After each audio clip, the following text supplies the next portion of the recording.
The first sound that greeted Adi's Okafor every morning was not the crowing of a rooster or the chatter of birds perched on the mango trees outside her tiny mud house.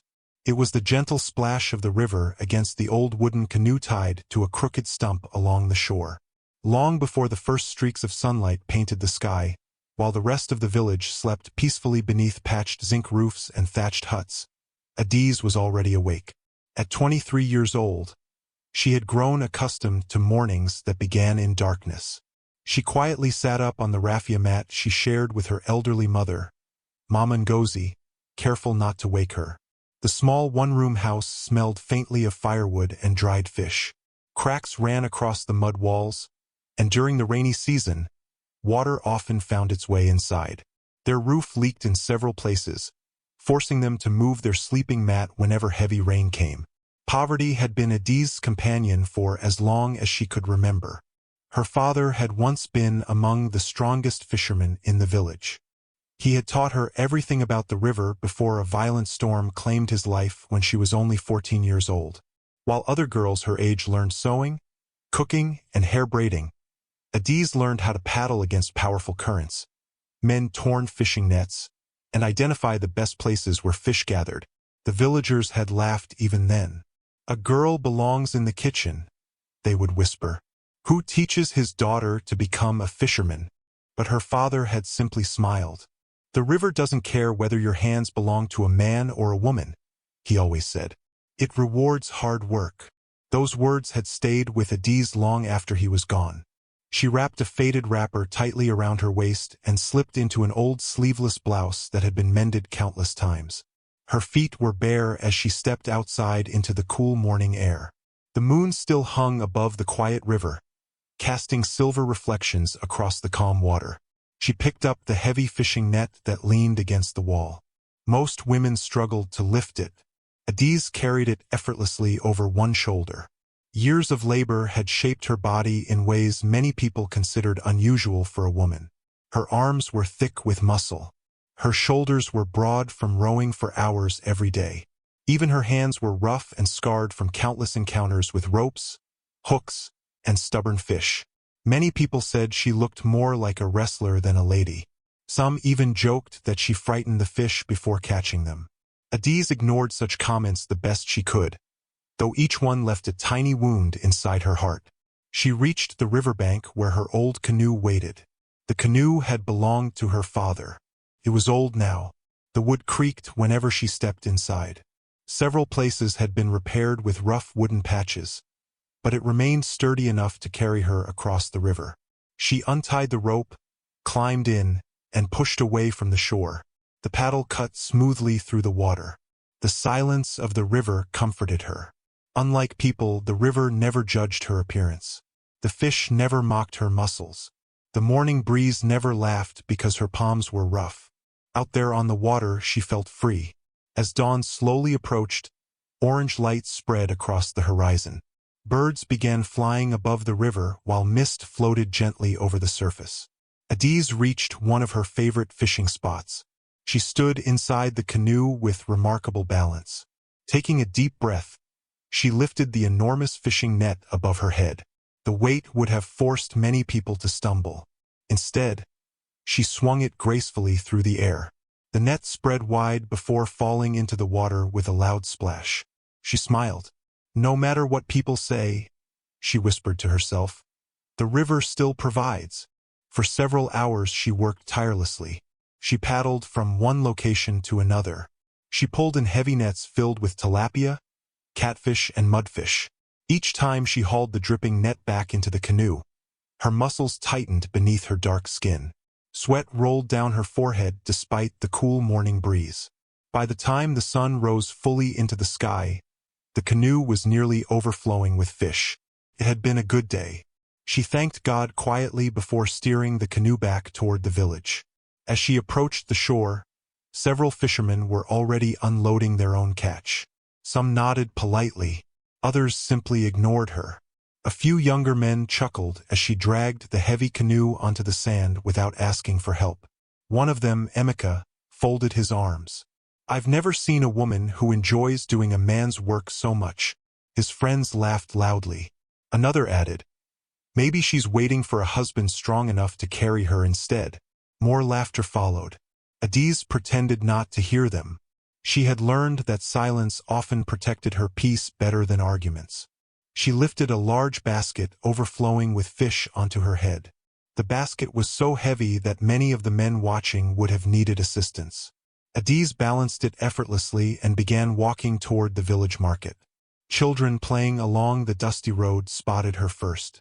"There goes Iron Woman. No, she's stronger than my father. My mother said no man will marry someone with muscles like that." The children burst into laughter. Although they were only repeating what they heard from adults, the words still hurt. Adiz forced herself to smile at them. They were too young to understand how deeply words could cut. The market gradually came alive as traders arranged vegetables, fruits, spices, and woven baskets. Women dressed in colorful wrappers greeted one another cheerfully. As soon as Adiz entered carrying her basket of fish, conversations shifted. "There she is, the village wrestler. I heard she lifted an entire canoe yesterday. Imagine marrying someone who could beat her husband." Laughter rippled across the market. Adiz quietly arranged her fish on a wooden table. She cleaned them carefully and displayed them neatly. She had learned that good presentation attracted customers regardless of gossip. Not long afterward, her first customer arrived. It was an elderly widow named Mama Beezy. The old woman smiled warmly. "My daughter, your fish always look fresh." Adiz returned the smile. "I caught them before sunrise." Mama Beezy searched inside her wrapper for money but frowned sadly. "I only have enough for half." Without hesitation, Adiz selected several large fish and placed them inside the old woman's basket. "This is enough." Mama Beezy looked surprised. "But I didn't pay for all these." "You'll pay another day." Tears gathered in the old woman's eyes. "God will reward you." Adiz simply nodded. She never gave because she expected repayment. She gave because she remembered what hunger felt like. Unfortunately, kindness rarely escaped criticism. A woman standing nearby shook her head. "That's why she'll remain poor. She works like a man but gives away her profits." Another replied, "Maybe she's trying to buy friends." They laughed. Adiz continued serving customers. By midday, the sun blazed overhead.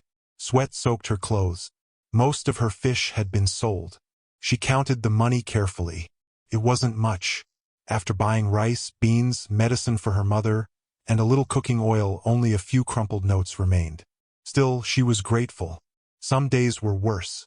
On her way home, she passed a group of young women gathered beneath a large tree. Among them sat Chidinma. Everyone in the village admired Chidinma's beauty. She had flawless skin, expensive dresses, and long braided hair decorated with colorful beads. Many young men competed for her attention. As Adiz approached, Chidinma smiled, not kindly but mockingly. "Oh look!" she announced loudly enough for everyone nearby to hear. "Our village strongman is back." The women burst into laughter. One covered her mouth. "I almost mistook her for one of the fishermen." Another added, "If she keeps growing muscles, she'll soon have a beard." More laughter erupted. Chidinma looked Adiz up and down. "Tell us honestly, when was the last time a man even looked at you?" The women laughed even harder. Adiz stopped walking. For a brief moment, silence filled the air. She could have responded. She could have reminded them that she spent her days providing for her family instead of sitting beneath trees discussing people. She could have insulted them back. Instead, she smiled gently. "I hope all of you have a beautiful afternoon." She continued walking. Behind her, the laughter resumed. None of them noticed the tears threatening to fall from her eyes.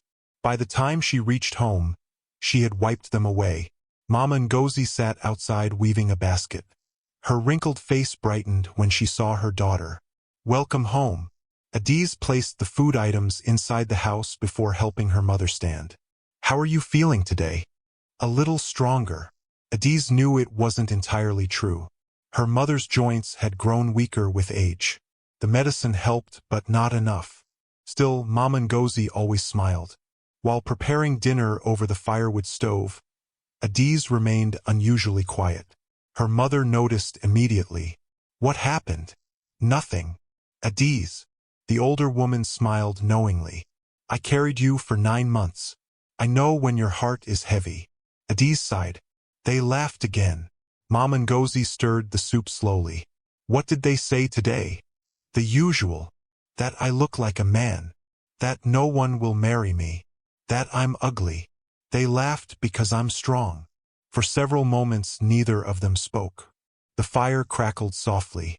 Finally, Mom Ngozi reached across the small wooden stool and held her daughter's rough hands. Look at these hands. Adiz lowered her eyes. They're rough. They're hard-working.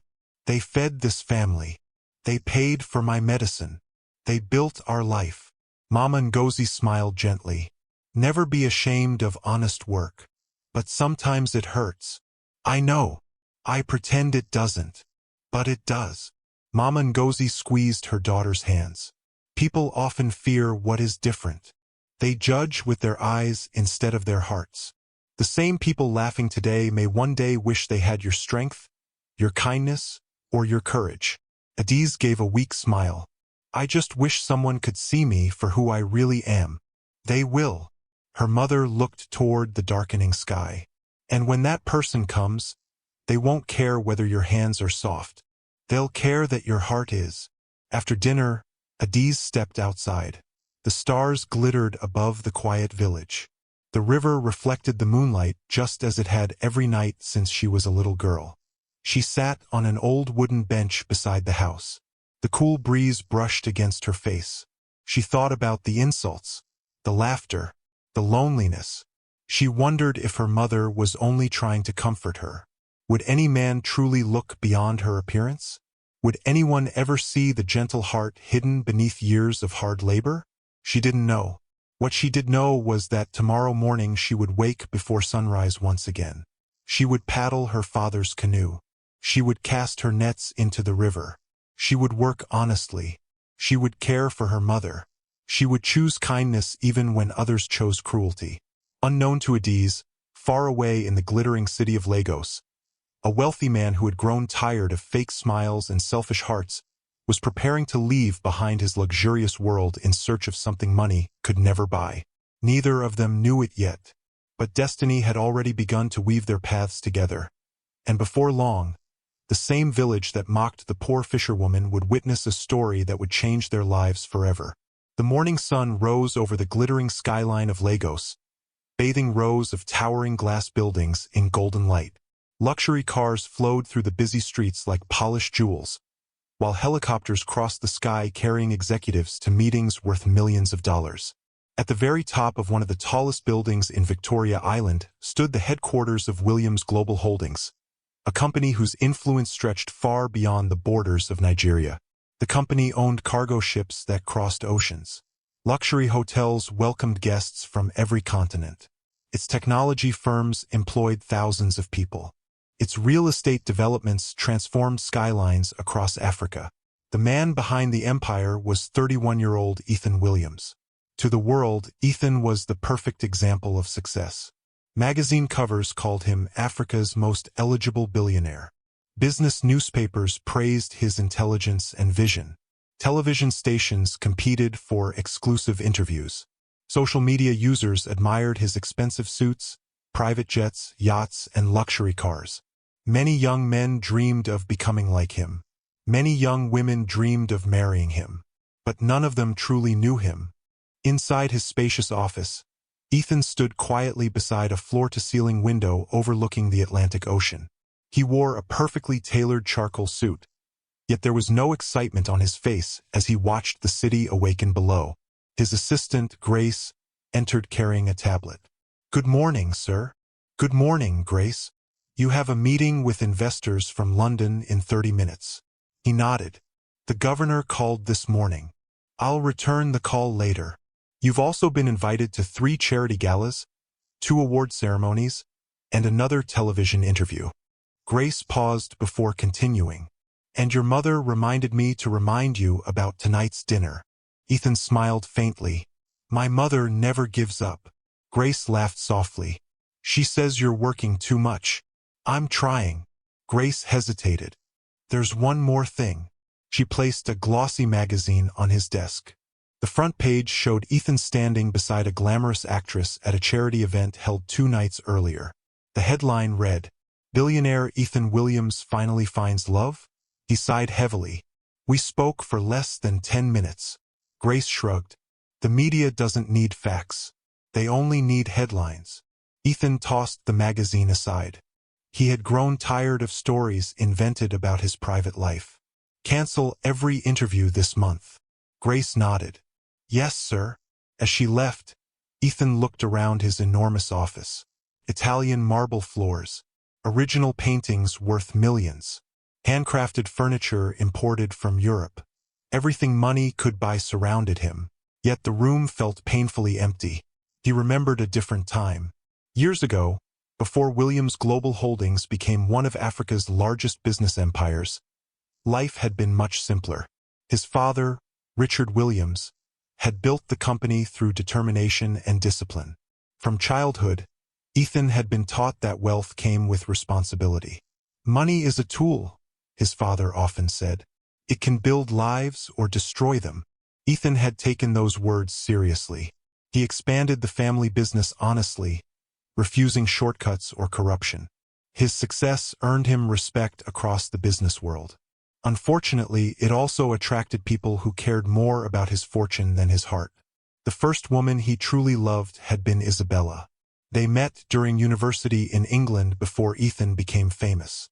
Back then, she claimed she admired his ambition and kindness. They dated for nearly 3 years. Ethan believed she would become his wife. One evening, while planning a surprise proposal, he accidentally overheard Isabella speaking with her friend. "I don't actually love Ethan." Her words froze him where he stood. "I stayed because I knew he'd become rich.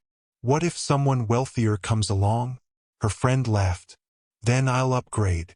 The 2 women laughed together. Ethan quietly walked away without confronting her. The next morning, he ended the relationship. She cried.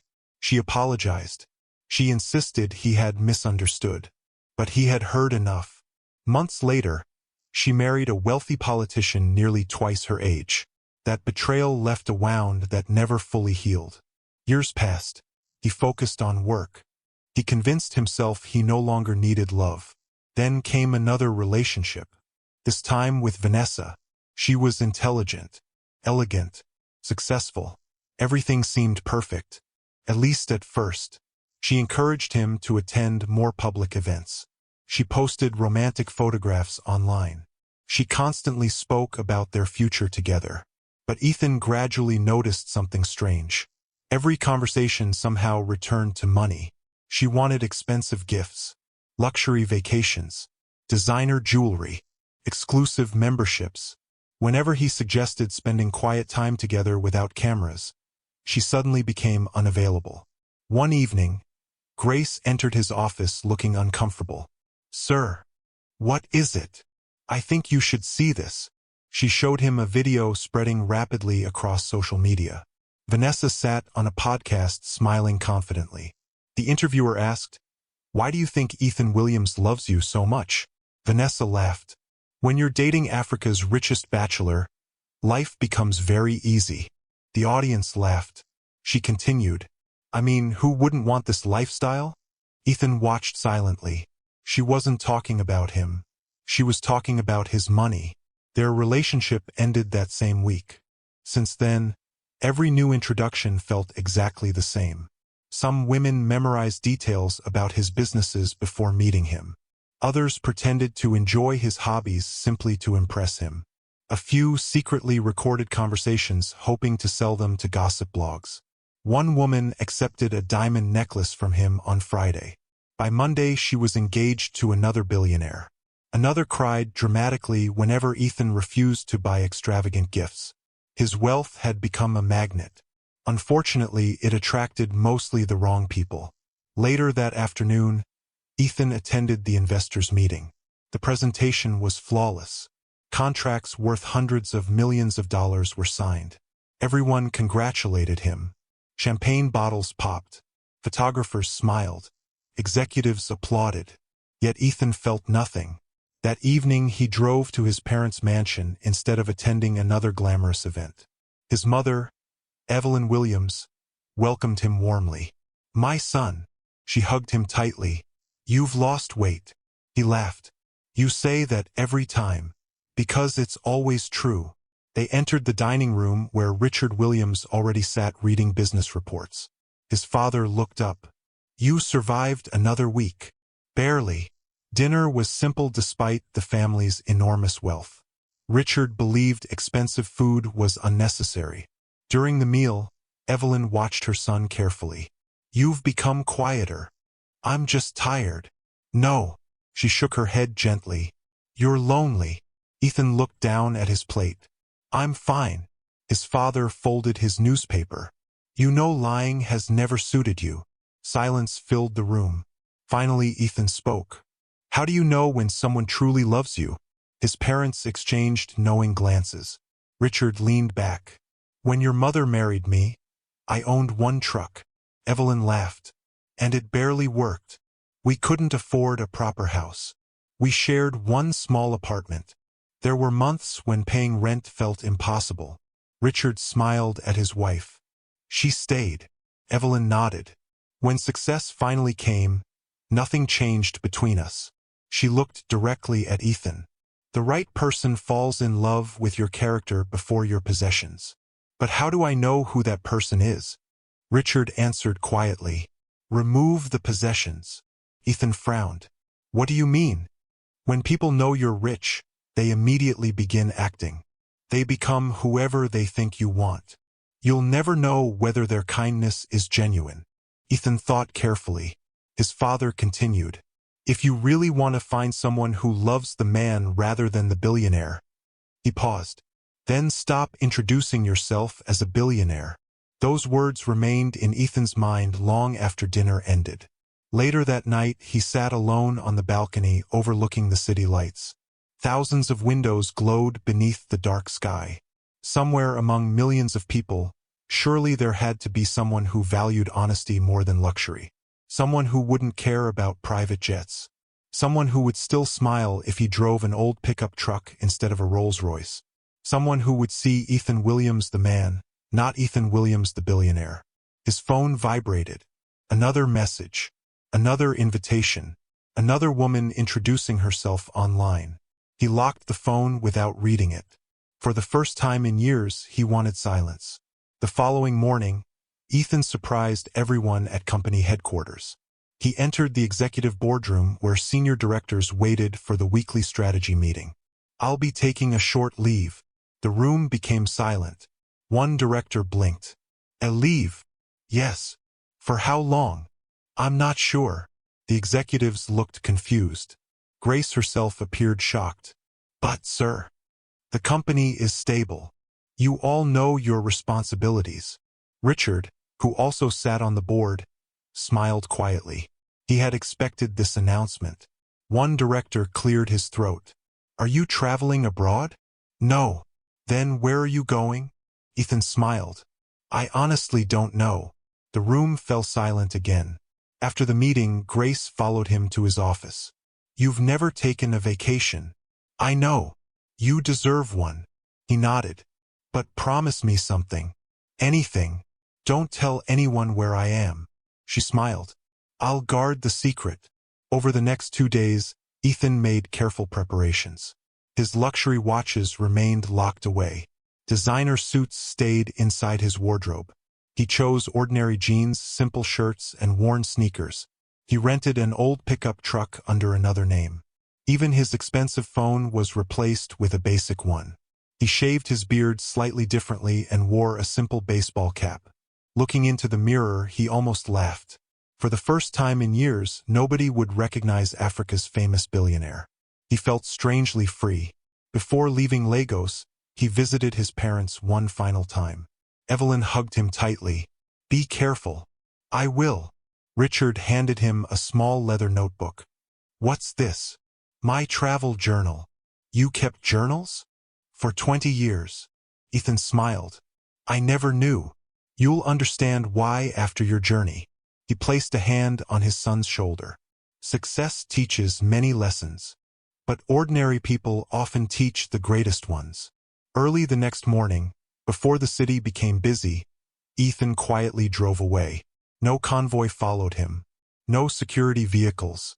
No photographers. No flashing cameras. Just an ordinary pickup truck disappearing along the highway. He passed bustling towns, green forests, and quiet villages where children waved happily at passing vehicles. For the first time in many years, nobody treated him differently. Nobody recognized his face. Nobody asked for selfies. Nobody mentioned billions of naira. The freedom felt refreshing. Several hours later, as the highway stretched endlessly ahead, Ethan smiled to himself. He had no destination, no carefully planned itinerary. Only one hope filled his heart. Somewhere beyond the luxury hotels, skyscrapers, and glamorous parties was a genuine person whose heart could not be bought. He did not know that fate had already chosen the place where that search would end. In a quiet riverside village, a hard-working young fisherwoman named Adiz would wake before dawn the following morning, completely unaware that destiny was slowly guiding a lonely billionaire toward the river that had shaped her entire life. Soon, two people from completely different worlds would meet, not because of wealth or status, but because kindness has a remarkable way of drawing hearts together when the time is right. The first rays of sunlight stretched across the river as Adiz Okafor dipped her paddle into the calm water. A thin layer of morning mist floated over the surface, giving the river an almost magical appearance.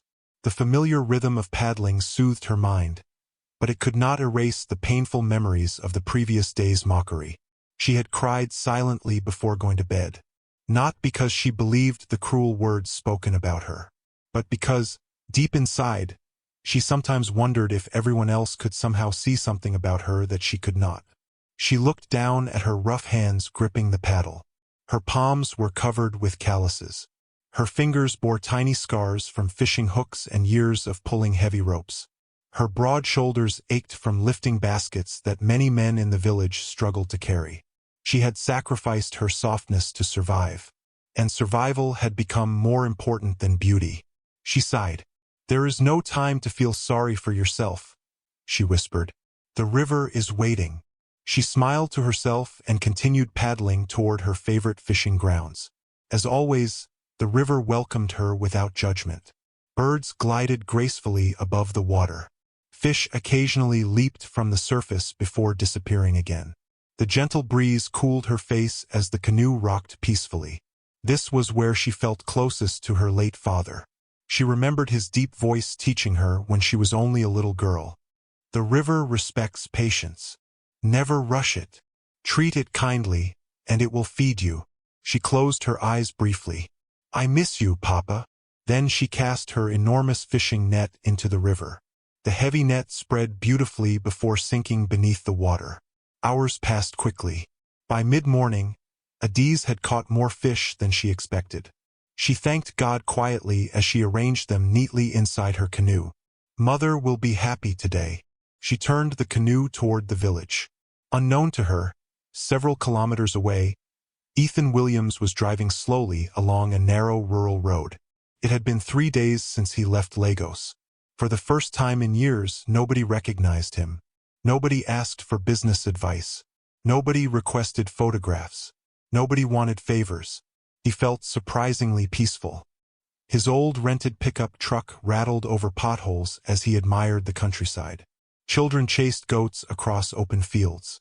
Women carried baskets of vegetables toward nearby markets. Farmers worked beneath the hot sun without complaining. Life here moved differently. People smiled more. They seemed less hurried. Although they possessed far less than those living in the city, they somehow appeared richer in spirit. Ethan smiled. Perhaps his father had been right. Perhaps genuine happiness still existed far away from luxury and fame. His thoughts were interrupted by dark clouds gathering overhead. The wind changed suddenly. Within minutes, the sky became almost black. Thunder echoed across the hills. Oh no! Large drops of rain crashed against his windshield. Soon the gentle rain transformed into a violent downpour. The narrow dirt road became slippery. Visibility dropped dramatically. Ethan slowed the vehicle. "I should find shelter." Unfortunately, before he could reach the nearby village, the pickup truck slid sideways into deep mud. The rear tires spun helplessly. Mud sprayed everywhere. The truck refused to move. He tried again. The engine roared. The wheels dug even deeper. He stopped. This isn't good. Stepping outside, he immediately sank ankle-deep into the muddy road. Rain soaked his clothes within seconds. He looked around. The village stood only a short distance away. Several people had already gathered beneath nearby shop roofs to avoid the rain. Some noticed his stranded vehicle. Instead of helping, they simply watched. One elderly man shook his head. That road always traps outsiders. Another laughed. He'll learn today. A few young men stood with folded arms. None made any effort to assist him. Ethan wasn't angry. He understood. Everyone wanted to remain dry. He walked back toward the truck and attempted to push it alone. The vehicle barely moved. He slipped. His shoes disappeared into thick mud. He laughed quietly at himself. So much for adventure. Meanwhile, Adiz approached the same road carrying a basket filled with freshly caught fish balanced effortlessly on her head. The rain had forced many traders to seek shelter. She noticed the stranded pickup almost immediately. She also noticed the man trying unsuccessfully to free it. Without thinking twice, she placed her basket beneath a nearby tree. Several villagers watched curiously. One woman recognized her. "Leave him. He'll figure it out." Adiz ignored the comment. She walked directly toward Ethan. "You need help." Ethan turned. Standing before him was the strongest-looking young woman he had ever seen. Rain poured over her face. Her simple wrapper clung to her muscular frame. Her hands were rough from years of labor, yet her eyes held remarkable kindness. He smiled politely. "I don't want to trouble you." "It's no trouble." She looked at the stuck tires. "The mud is deeper on this side. You'll need someone to push while you steer. You know about vehicles?" She laughed softly. "No, but I know this road." Her smile caught him by surprise. It wasn't the polished smile of someone trying to impress him. It was natural, honest, warm. She walked behind the truck. "Get inside. When I say go, accelerate gently." Ethan hesitated. "I don't think one person can push this." She grinned. "Just trust me." Something about her confidence made him obey. He climbed behind the steering wheel. Outside, Adiz planted her bare feet firmly into the mud. She bent slightly, placed both hands against the truck. "Now!" Ethan pressed the accelerator. The wheels spun briefly. Then, to his amazement, the truck lurched forward. Adiz pushed with astonishing strength. Within seconds, the pickup climbed out of the mud completely. Ethan stopped several meters ahead. He quickly jumped out. "You did it!" Adiz wiped rainwater from her forehead. "It wasn't difficult." He stared at her in disbelief. Most people would have struggled even with help. She had practically rescued the truck by herself. "Thank you." She smiled. "You're welcome." Ethan reached into his pocket. "Please let me give you something." She shook her head immediately. "No. You helped me. I didn't help you for money. You looked stranded. That's enough reason." Before Ethan could respond, she picked up her basket of fish. "I should go.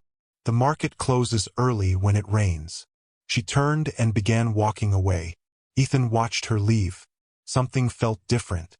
Most people he met expected something in return. She expected nothing. As Adiz walked toward the village, loud laughter suddenly erupted nearby. Several young men who had watched everything from a distance were pointing at her. One shouted loudly enough for everyone to hear, "Look at our village strongman." Another laughed, "She should compete with wrestlers." A third added, "Who needs 10 men when we have Adiz?" Everyone burst into laughter. Another woman smirked. "No wonder no man wants to marry her.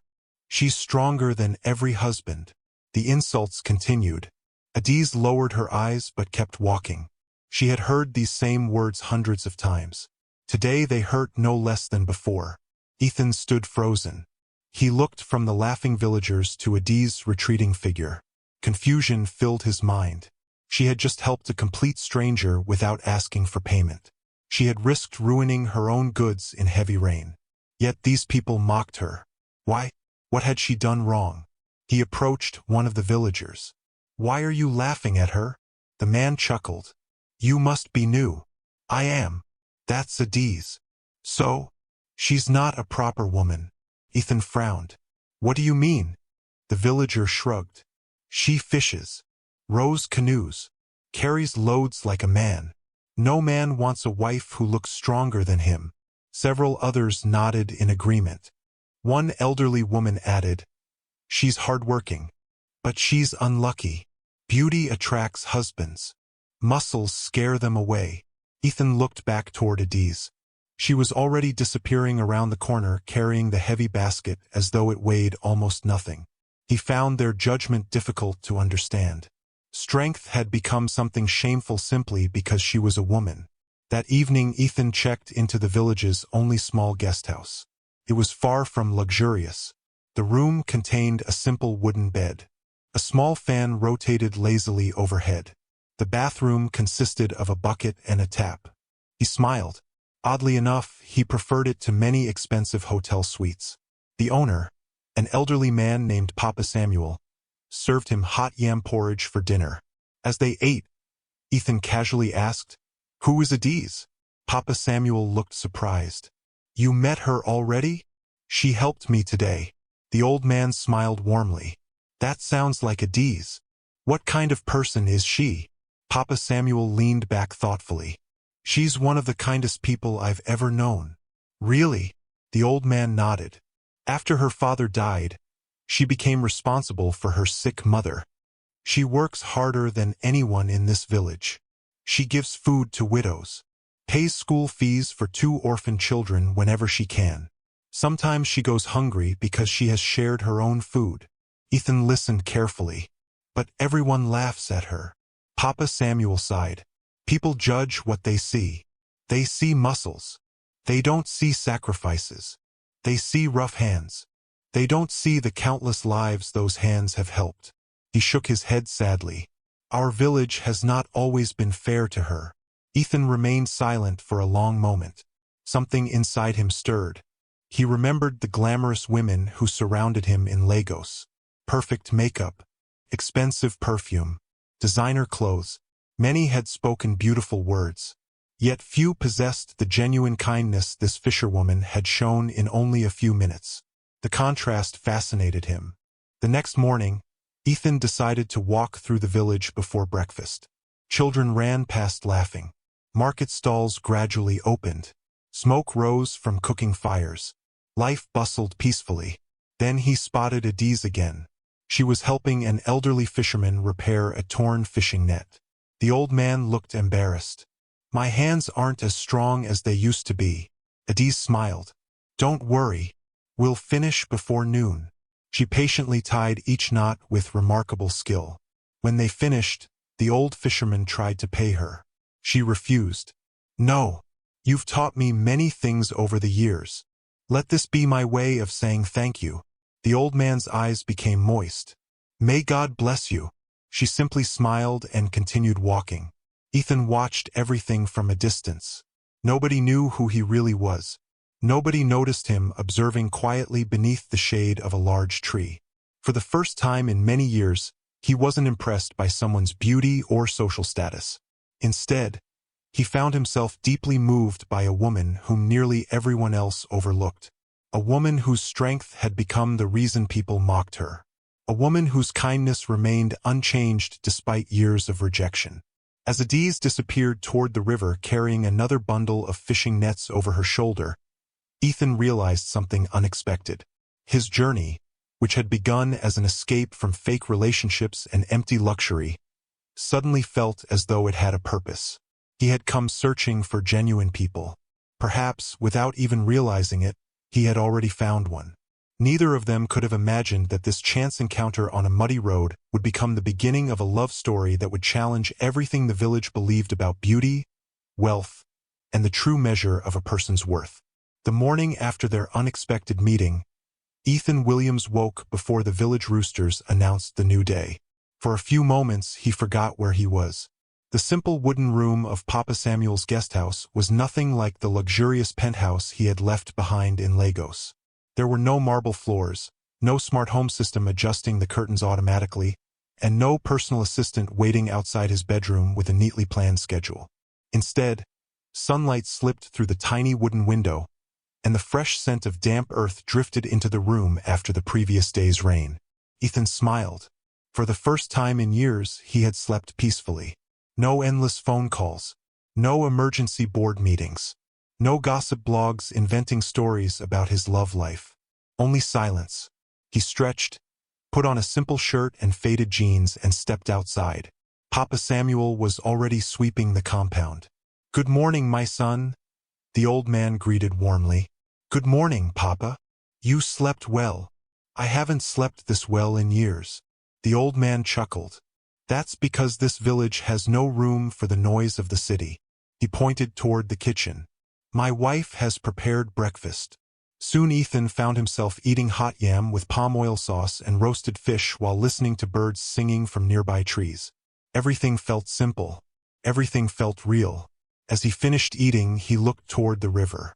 "Papa Samuel." "Yes. I'd like to learn more about this village." The old man smiled knowingly. "I suspect you mean you'd like to learn more about Adiz." Ethan laughed softly. "Is it that obvious?" Papa Samuel leaned on his walking stick. "My son, when a man asks only one person's name over and over, old people like me notice." Ethan smiled but said nothing. The old man nodded toward the river. "She'll be there by now." "Thank you." Ethan began walking along the narrow footpath leading toward the riverbank. The village had fully awakened. Women balanced baskets of vegetables on their heads. Children hurried to school in faded uniforms. Farmers walked toward their fields carrying hoes over their shoulders. Everyone seemed busy, yet there was still enough time for gossip. As Ethan passed a small group of women fetching water, he overheard them talking. "I saw Adiz helping another stranger yesterday. She's always trying to rescue everybody. Maybe she's hoping someone will finally marry her." The women laughed. Ethan frowned but continued walking. He was beginning to notice a pattern. No matter what Adiz did, someone always found a reason to mock her.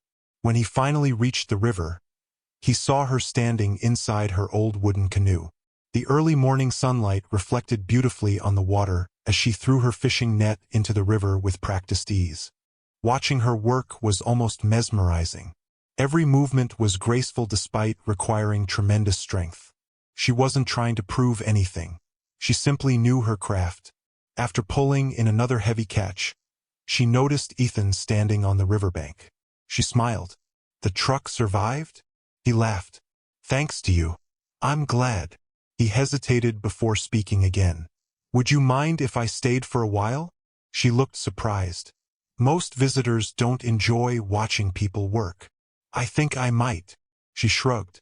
"As long as you don't mind getting your shoes dirty. I've already accepted that fate." She laughed. It was the first time Ethan heard her laugh freely. It wasn't loud or dramatic. It was gentle, natural. For reasons he couldn't explain, hearing that laugh made him smile too. He rolled up his trousers and stepped into the shallow water. "Can I help?" Adiz looked at him skeptically. "Have you ever fished before?" "No." "Have you ever paddled a canoe?" "No." She folded her arms. "Have you ever untangled a fishing net?" "No." Ethan scratched the back of his head. "I suppose I'm not very useful." She smiled warmly. "Everyone starts somewhere." She handed him one end of a rope. "Hold this." He obeyed. Within seconds, the rope slipped from his hands. Adiz burst into laughter. "You weren't joking. I'm a businessman." She raised an eyebrow. "So business doesn't teach people how to hold ropes? It teaches us how to hold meetings." She laughed even harder. The sound echoed across the river. Ethan found himself laughing too. It had been a long time since anyone laughed with him instead of trying to impress him. For the next 2 hours, Adiz patiently showed him the basics of fishing. He made countless mistakes. He nearly fell into the river twice. He tangled one of the smaller nets. At one point he accidentally splashed muddy water onto his own clothes. Instead of becoming frustrated, Adiz encouraged him. Again, he tried. Better. He tried once more. You're improving.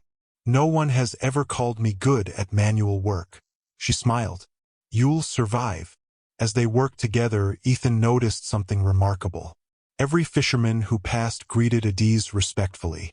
Not because she was popular, but because she had earned their respect through years of hard work. One elderly fisherman paddled closer. Adiz. Good morning, Papa Musa. My wife is feeling better. I'm happy to hear that. The medicine you bought helped. Ethan looked at her. You bought medicine? She looked slightly embarrassed. It wasn't much. Papa Musa smiled gratefully. You paid for everything. You saved her life. Before Ethan could ask more questions, the old fisherman paddled away. Ethan stared at Adiz. You never mentioned that. She shrugged. It wasn't important. Saving someone's life isn't important? She looked genuinely confused. Why would I talk about helping someone? Good things shouldn't be announced.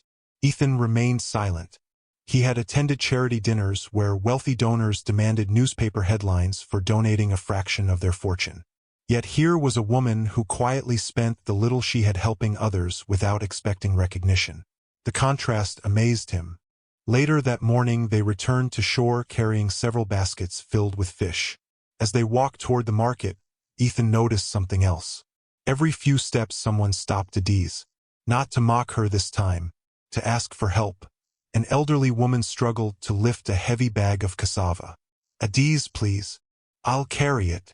Without hesitation she lifted both the cassava bag and her own basket of fish. A young mother couldn't control her crying toddler while carrying water. Adiz carried the water containers for her. A blind old man needed help crossing a muddy path. She guided him carefully. She never complained, never sighed, never rushed anyone. By the time they reached the market, Ethan had counted 7 different people she had helped in less than an hour.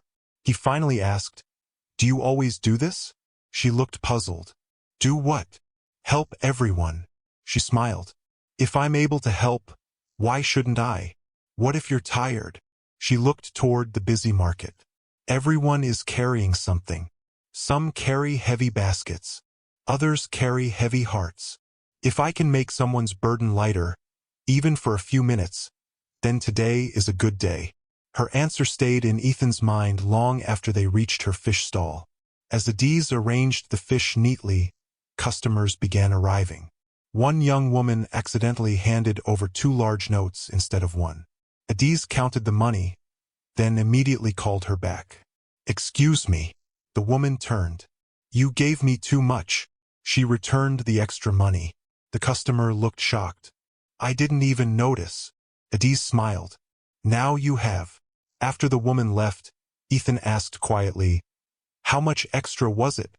Almost enough to buy food for 3 days. And you still returned it?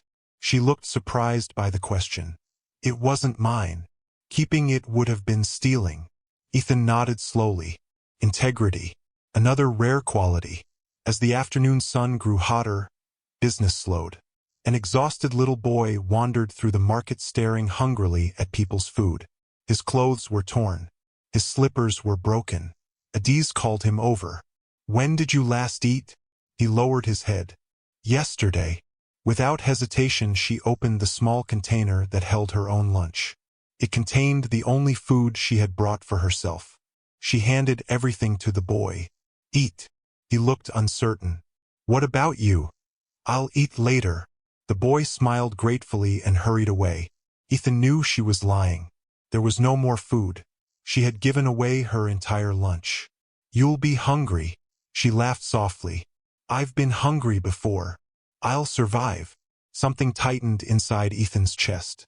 He had met people who donated millions while making sure cameras captured every moment. Adiz gave away her own meal when no one was watching. Not for applause. Not for praise.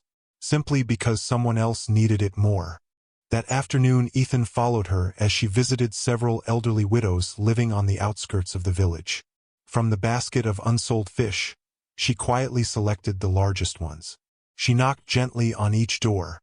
"Mama Grace, I brought today's fish." The old widow smiled brightly. "Again? You've already helped me this week." Adiz laughed. "You need strength." The same scene repeated at another house. Then another. By sunset, most of her remaining fish had been given away. Ethan could no longer remain silent. "Adiz." "Yes. How do you survive financially if you keep giving away what you earn?" She adjusted the now nearly empty basket on her head. "I don't always know. Doesn't that worry you?" "Sometimes."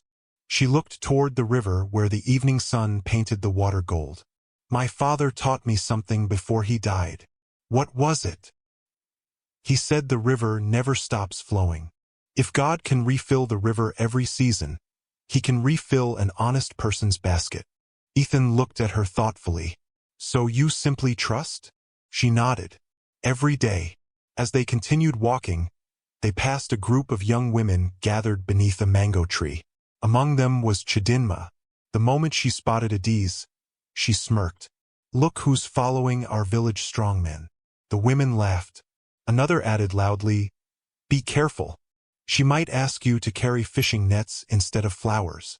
More laughter followed. Chidinma looked Ethan up and down. "You seem like a handsome young man. You can do much better. You deserve a beautiful woman."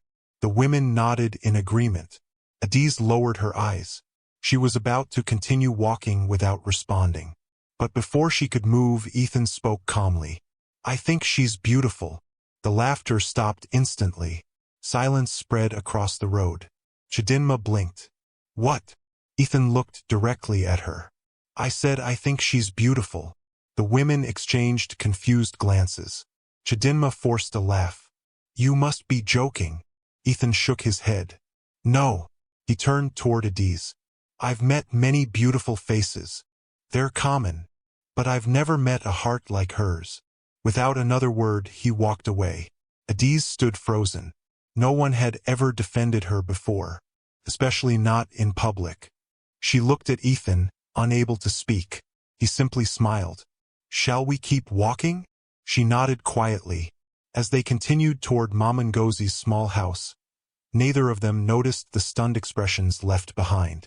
For the first time, someone had openly challenged the village's belief that beauty existed only in appearance.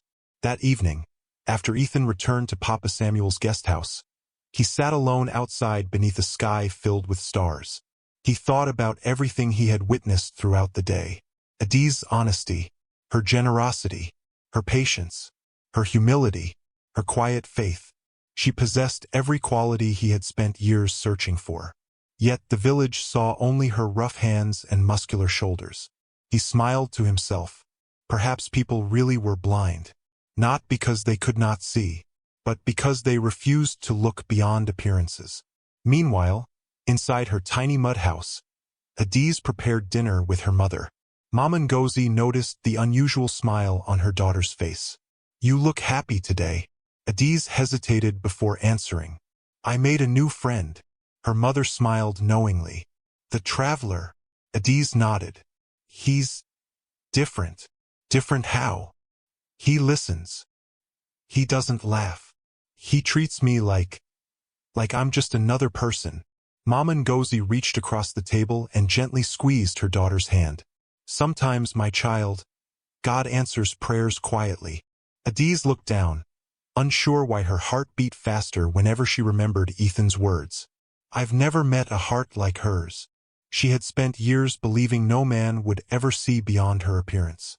Yet somehow, a stranger had looked past the muscles, the rough hands, and the endless gossip, and had seen the person she truly was. Neither of them realized it yet, but the bond forming between them was growing stronger with every passing day. And before long, that quiet friendship would face a test neither of them expected. One that would reveal whether feelings born from kindness could survive the weight of secrets, envy, and a truth powerful enough to change both of their lives forever. The days that followed passed with a gentle rhythm that neither Ethan Williams nor Adiz Okafor had expected. Every morning before the sun painted the river with shades of gold, Adiz was already awake, preparing her old canoe for another day of fishing. And almost every morning, Ethan appeared at the riverbank with an eager smile and clothes that seemed destined to become muddy. The villagers noticed. In a place where almost everyone knew everyone else's business, it did not take long for gossip to spread. The stranger is always following Adiz. I don't understand it. Maybe he lost a bet. He must be desperate. Laughter followed wherever the rumors traveled. But Ethan paid no attention. For the first time in years, he genuinely enjoyed waking up each morning. He no longer cared about expensive breakfasts served in luxury hotels. He preferred roasted yam eaten beside the river. He no longer cared about perfectly pressed designer suits. He was happier wearing simple clothes stained with river water. Most importantly, he no longer felt lonely. One cool morning, Ethan arrived carrying 2 calabashes. Adiz looked at him curiously. "What are those for?" "I asked Papa Samuel how people here carry drinking water while fishing." She laughed. "And he gave you calabashes?" "He said I'd need them." She smiled warmly. "You're learning." "I'm trying." She climbed into her canoe while Ethan carefully stepped inside. The canoe rocked violently. He immediately lost his balance. "Careful," Adiz warned. "I'm trying to stay alive." She couldn't help laughing. "You've improved since the first day." "That isn't saying much." She pushed the canoe away from the shore. The river was calm. Morning mist floated peacefully across the water as birds circled overhead. For several minutes they paddled in comfortable silence. Finally Ethan spoke. "Can I ask you something?" "You've already asked hundreds of questions." He grinned. "Then one more won't hurt." She nodded. "Were you always a fisherwoman?" Her smile faded slightly. "No. I was 14 when my father died." She dipped the paddle into the water slowly. "After his death, people advised my mother to sell the canoe. They said fishing wasn't suitable for a girl." "What did you do?" "I refused." She looked toward the horizon.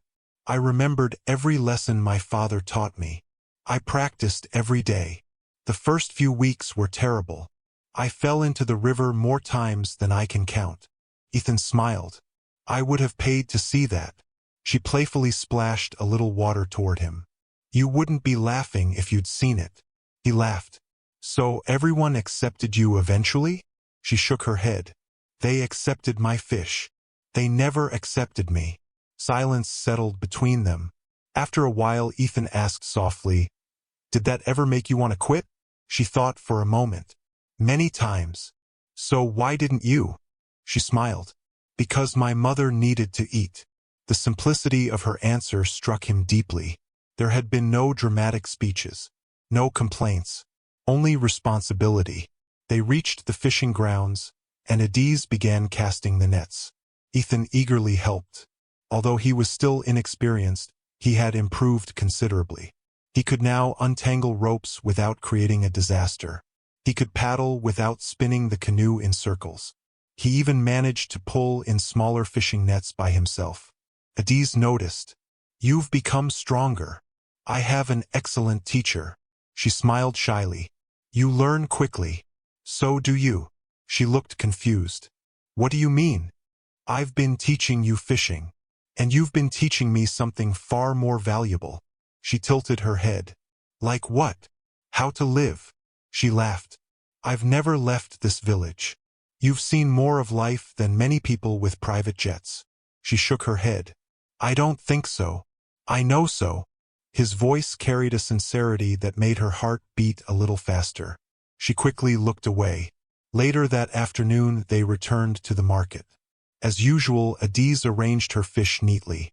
Before she could call out to customers, Ethan surprised her. "I'll help you sell today." She laughed. "You? Why not? You've never sold fish." "I've negotiated Billionaire contracts." She folded her arms. "Fish buyers aren't investors." "We'll see." Within minutes Ethan enthusiastically called out to passing customers. "Fresh fish. The freshest in the market." An elderly woman approached. "How much?" Ethan confidently quoted a price. The woman burst into laughter. "My son, that's almost half the real price." Adiz covered her mouth, trying not to laugh. You almost gave away all today's profits. Ethan scratched his head. I suppose I still have much to learn. The surrounding traders laughed, but this time even Adiz joined them. For once, laughter felt joyful instead of cruel. The elderly woman smiled. I like this young man. He isn't ashamed to learn. Adiz noticed something remarkable. Ethan never acted superior. Despite obviously being well-educated, he accepted correction with humility. It reminded her of something her father used to say. A wise person never stops learning. As the days passed, Ethan became part of Adiz's daily routine. They worked together, laughed together, shared simple meals, talked for hours beside the river. He learned about her childhood. She learned that he loved reading books, traveling, and helping struggling businesses. Of course, he carefully avoided revealing his true identity. Whenever she asked about his work, he simply smiled. I work with companies. What kind of companies? Different kinds. You always answer questions without answering them. He laughed. Maybe. She shook her head. You're mysterious. Is that a bad thing? I haven't decided yet. Their conversations became easier with every passing day. Sometimes they spoke for hours. Other times they sat quietly watching the river without saying anything. Oddly enough, neither found the silence uncomfortable. Not everyone appreciated their growing friendship. One afternoon, Chidinma watched from across the market as Ethan helped Adiz carry baskets of fish. She frowned. What does he see in her? One of her friends shrugged. I don't know. He barely even looks at you anymore. Chidinma's pride was wounded. For years she had been admired by nearly every unmarried man in the village. Now a handsome stranger ignored her completely. She refused to accept it. The next morning she deliberately positioned herself along the path Ethan usually walked. As he approached, she smiled brightly. Good morning. Good morning. I've noticed you're new here. I'm Chidinma. I'm Ethan. She extended her hand. I was thinking. She smiled sweetly. If you'd like someone to show you around the village, I'd be happy to. Thank you. But Adiz already has. Her smile froze. Oh, I appreciate the offer. He politely continued walking. Chidinma watched him leave in disbelief. No one rejects me. One of her friends whispered. Maybe he truly likes Adiz. Chidinma folded her arms. We'll see about that. That evening, after the market closed, Ethan and Adiz sat beneath a giant mango tree overlooking the river. The sunset painted the sky with brilliant shades of orange and pink. Children laughed nearby as they chased one another across the open field. For a long while neither spoke. Finally Adiz broke the silence. Can I ask you something? Anything. Why are you still here? He looked surprised. What do you mean? You've been in this village longer than most travelers. You don't seem to be in a hurry. He looked toward the river before answering. When I arrived, I was searching for something. What? He smiled faintly. Peace. And I think I'm beginning to find it. She smiled. I'm glad. What about you? What are you searching for? She looked thoughtful. I stopped searching a long time ago. For what? She hesitated. For someone who sees me. Ethan turned toward her. I mean, she laughed nervously. It sounds silly. No, it doesn't. She stared at the flowing river. Most people see my muscles. They see my rough hands. They see the work I do. But very few people actually see me. Her voice became quieter. After hearing people say no man would ever love me for so many years, she shrugged. I suppose I started believing them. Ethan's heart tightened. He wanted to tell her everything. That she was one of the most remarkable women he had ever met. That every day he admired her more. That he looked forward to every conversation they shared. Instead he simply asked gently, Do you believe that now? She smiled sadly. Some days yes. Some days no. I've learned to leave those things in God's hands. Without thinking, Ethan reached over and gently placed his hand over hers. I think they're wrong. She looked into his eyes. For several long seconds neither spoke. The evening breeze rustled the mango leaves above them. Their hands remained together. Neither of them pulled away. Meanwhile, hidden behind nearby bushes, Chidinma had witnessed everything. Her face hardened with jealousy. So it's true. She quietly slipped away before they noticed her. By the following morning, the entire village seemed to know. They were holding hands. The stranger has fallen for Adiz. Impossible. Has he gone blind? The gossip spread faster than wildfire. Groups gathered beneath trees discussing the unexpected friendship. Some laughed openly. Others shook their heads in disbelief. A few even pitied Ethan.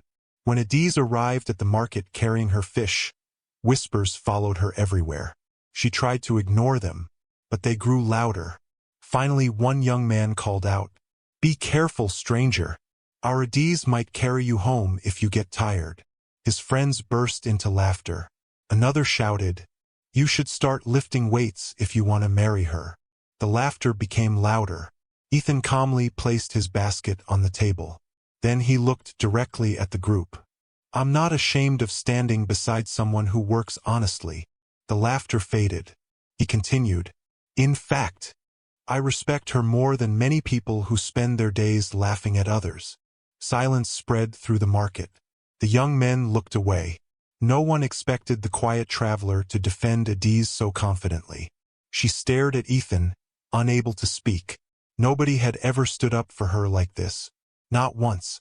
Not even when she was a little girl. As the crowd slowly dispersed, she whispered, "You didn't have to do that." "I know. So why did you?" He smiled gently.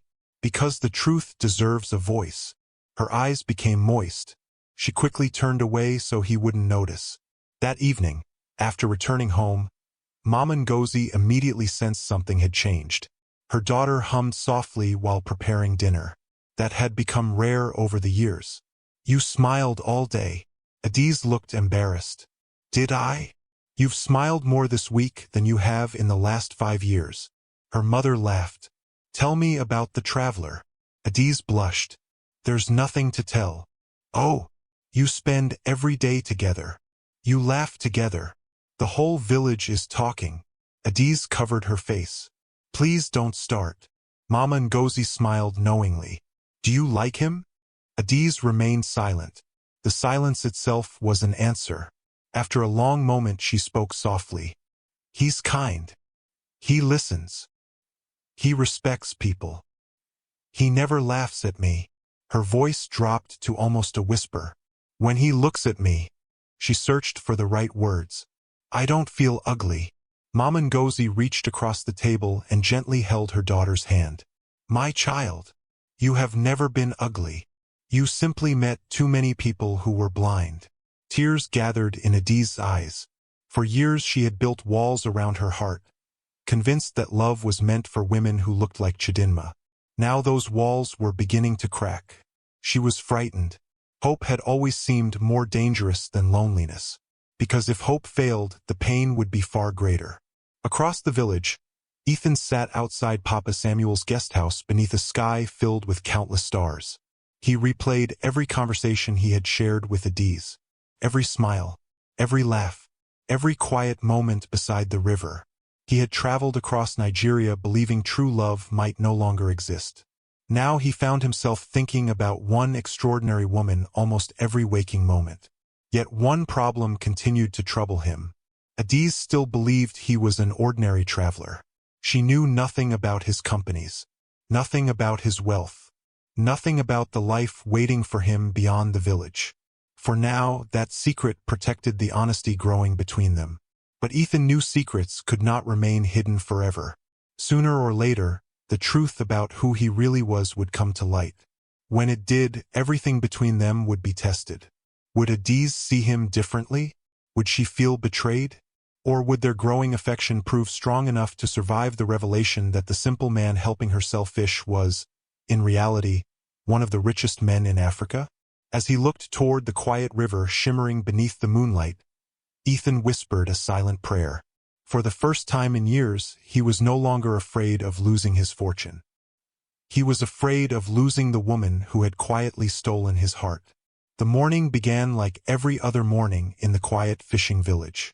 Before dawn, Adiz Okafor pushed her father's old canoe into the river while the sky was still wrapped in darkness. The cool breeze carried the scent of fresh water, and the sound of crickets slowly gave way to the cheerful songs of birds welcoming another day. She smiled as she dipped the paddle into the calm river. For the first time in many years, she found herself looking forward to something other than work. She was looking forward to seeing Ethan. She still found it difficult to believe that someone could enjoy spending so much time with her. Even after weeks of friendship, she sometimes caught herself wondering if she were dreaming. She remembered the first day he had arrived, stuck in the mud during the heavy rain. She smiled to herself. He couldn't even hold a fishing rope, she whispered. Now he could cast small nets without getting tangled. He still made mistakes. He still paddled slower than everyone else. But he never complained. Most importantly, he had never once looked down on her. That alone made him different from nearly everyone she had ever met. She reached the fishing grounds and spent several hours catching fish before returning to the village shortly after sunrise. As expected, Ethan was waiting at the riverbank. He wore another simple shirt with the sleeves rolled up and an old pair of jeans that had already collected countless mud stains over the past few weeks. When he saw her approaching, he waved enthusiastically. "I was beginning to think the fish kidnapped you." Adiz laughed. "They tried. But I escaped." He helped pull the canoe onto the shore. "I think today's catch is even bigger. The river has been generous." "So have you." She looked at him curiously. "What do you mean?" "You always thank the river. You always thank God. You never boast." She shrugged. "There's nothing to boast about. If the river decides not to provide tomorrow, my strength alone won't feed me." Ethan admired that answer. She possessed a humility that could not be bought. As they carried baskets toward the market together, neither of them noticed a black luxury SUV parked several kilometers outside the village. Inside sat Grace, Ethan's personal assistant. She looked worried. Beside her sat two senior executives from Williams Global Holdings. One of them checked his watch. "We've delayed this meeting for almost 3 weeks." Grace nodded. "I know. But Mr. Williams specifically instructed us not to disturb him." "Then why are we here?" "Because this can't wait any longer." The executive handed her a file. "The international merger documents require his personal signature." She sighed. There was no other choice. A convoy of additional vehicles soon joined them. Security officers climbed out. Another SUV carried legal advisors. One more transported company directors.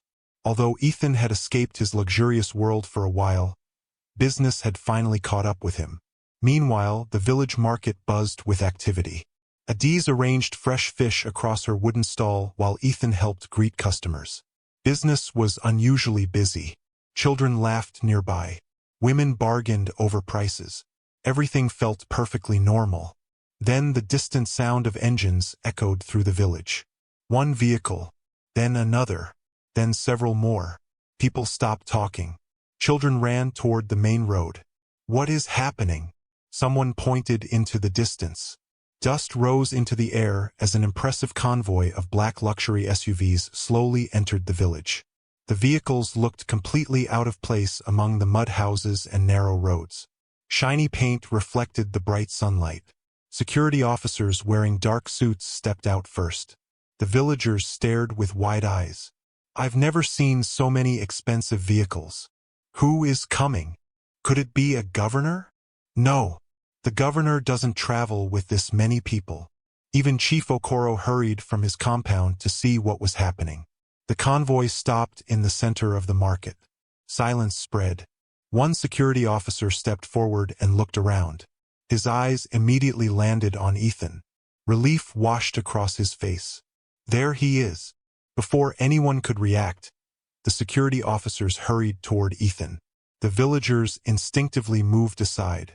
One of the executives reached him first. "Good morning, Mr. Williams." Grace followed closely behind. "Sir." She smiled apologetically. "I'm sorry. We had no choice." Every sound in the market disappeared. People looked from the elegantly dressed visitors to the simply dressed man who had been selling fish moments earlier.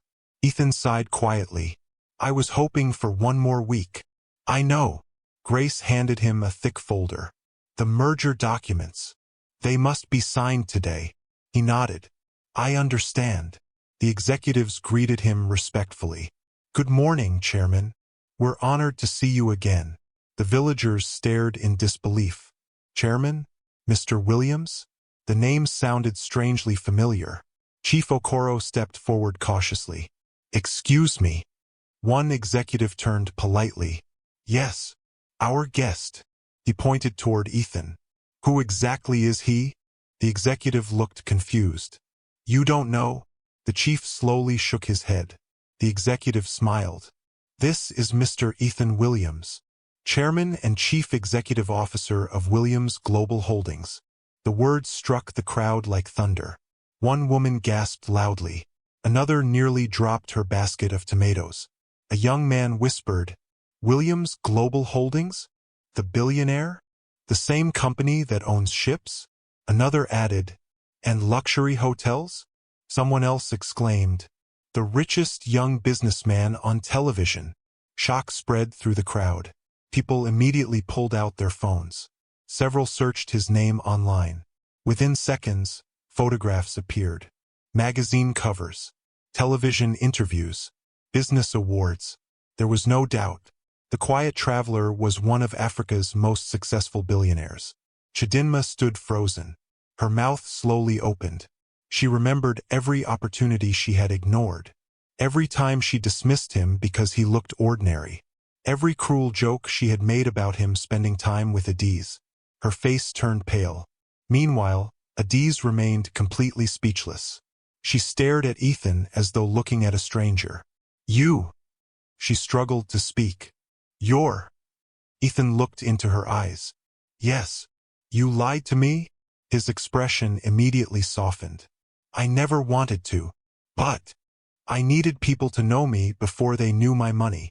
Tears gathered in Adiz's eyes. So everything was real. He answered before she could finish. My friendship, my respect, my feelings. None of those were lies. She looked down at her rough hands. So you're actually a billionaire. He nodded quietly. Silence stretched between them. Around them, the village erupted into excited conversations. The billionaire chose our village? He stayed in Papa Samuel's guest house? He helped sell fish? I don't believe it. Reporters who had followed the convoy began taking photographs. Camera flashes filled the market. Journalists quickly surrounded Ethan. Sir, why have you been living here? Are you investing in this community? Is this a new business project? Security officers formed a protective circle around him. For the first time since arriving, Ethan looked uncomfortable. He glanced toward Adiz. She had quietly stepped backward. The sudden attention overwhelmed her. She slipped away unnoticed. By the time Ethan finished answering brief questions, she was gone. His heart sank. He immediately turned toward Grace. Reschedule everything. She blinked. Sir, I'm not finished here. The merger can wait another hour. Without another word, Ethan hurried away from the market. He knew exactly where Adiz would go. The river. Sure enough, he found her sitting alone inside her father's old canoe. She wasn't fishing. She simply stared across the calm water. He approached slowly. Adiz. She didn't answer immediately. Finally, she spoke without turning around. So, who have I really been talking to all this time? The same Ethan. Just without the titles. She laughed bitterly. You own private jets.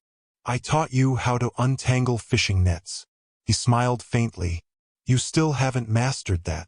She almost smiled before catching herself. You should have told me. I wanted to. So why didn't you? He sat beside her on the edge of the canoe. Because every woman I've met saw the billionaire before she saw me. I was tired. Tired of wondering whether people liked me or my money. He looked directly at her. When you helped pull my truck from the mud, you didn't know who I was. You refused my money. You expected nothing. For the first time in years, I felt like an ordinary man. Adiz listened quietly. He continued, Then I watched you. You gave food to hungry children. You bought medicine for sick people. You cared for your mother. You worked harder than anyone I've ever met. You never asked me for anything. His voice became softer. Not once. She finally looked at him. I couldn't ask. Why not? You looked like an ordinary traveler. She laughed sadly. I thought you were poorer than me. Both of them laughed. The tension eased slightly. Ethan reached into his pocket and removed the small notebook his father had given him before the journey. I want to show you something. He handed it to her. She opened it carefully. Inside were handwritten notes, journal entries, thoughts about his travels. Then she found an entry dated the day they first met. It read, Today I met the strongest woman I've ever seen.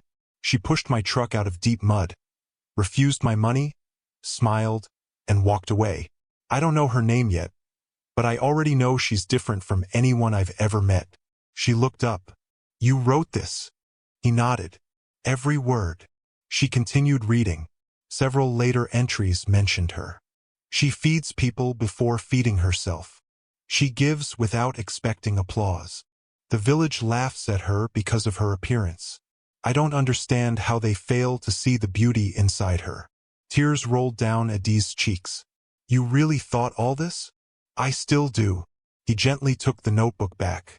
I didn't come here searching for a billionaire's wife. I came searching for someone with a genuine heart. And I found her. She lowered her eyes. You deserve someone educated. You are. I mean school. You deserve someone elegant. You are. I mean. She sighed. You deserve someone who fits into your world. Ethan smiled warmly. Who says my world is complete without you? Before she could answer, loud voices echoed from the riverbank. The villagers had followed them. Chief Okoro stepped forward first. His proud expression had disappeared. Instead, he looked deeply ashamed. He removed his traditional cap, a sign of great respect. My daughter. Adiz looked surprised. He had never called her that before. I owe you an apology. The entire village watched silently. I judged you. I allowed others to mock you. I believed your strength made you less of a woman. He lowered his head. I was wrong. One by one, others stepped forward. Papa Emeka, Mama Ruth, several traders, even some of the young men who had mocked her daily. They all apologized. Finally Chidinma approached. Tears filled her eyes. I was jealous. I thought beauty was enough. I laughed at you because I believed I was better. She shook her head. I wasn't. I'm sorry. Adiz stood speechless. For years she had imagined confronting the people who mocked her. She had dreamed of proving them wrong. Yet now that the moment had arrived, she felt no desire for revenge. She simply smiled through her tears. I forgive all of you. The words surprised everyone, including Ethan. Chief Okoro looked at her with admiration. Your heart is even more beautiful than we realized. As the evening sun slowly descended over the river, the villagers walked back together in thoughtful silence. Many glanced toward Adiz with entirely new eyes, not because she now stood beside a billionaire, but because, at last, they were beginning to see the woman they should have appreciated all along. For Ethan, however, the greatest relief was not that his identity had been revealed. It was that despite the shock, despite the secrecy, and despite the enormous difference between their worlds, Adiz had looked into his eyes and recognized the same kind-hearted traveler who had once become hopelessly stuck in the mud. Their story had entered a new chapter. The truth was finally out. But greater challenges still lay ahead, and the greatest test of their love had only just begun. The days following the revelation of Ethan Williams' true identity were unlike anything the little fishing village had ever experienced. For years, the village had been peaceful and largely unnoticed by the outside world.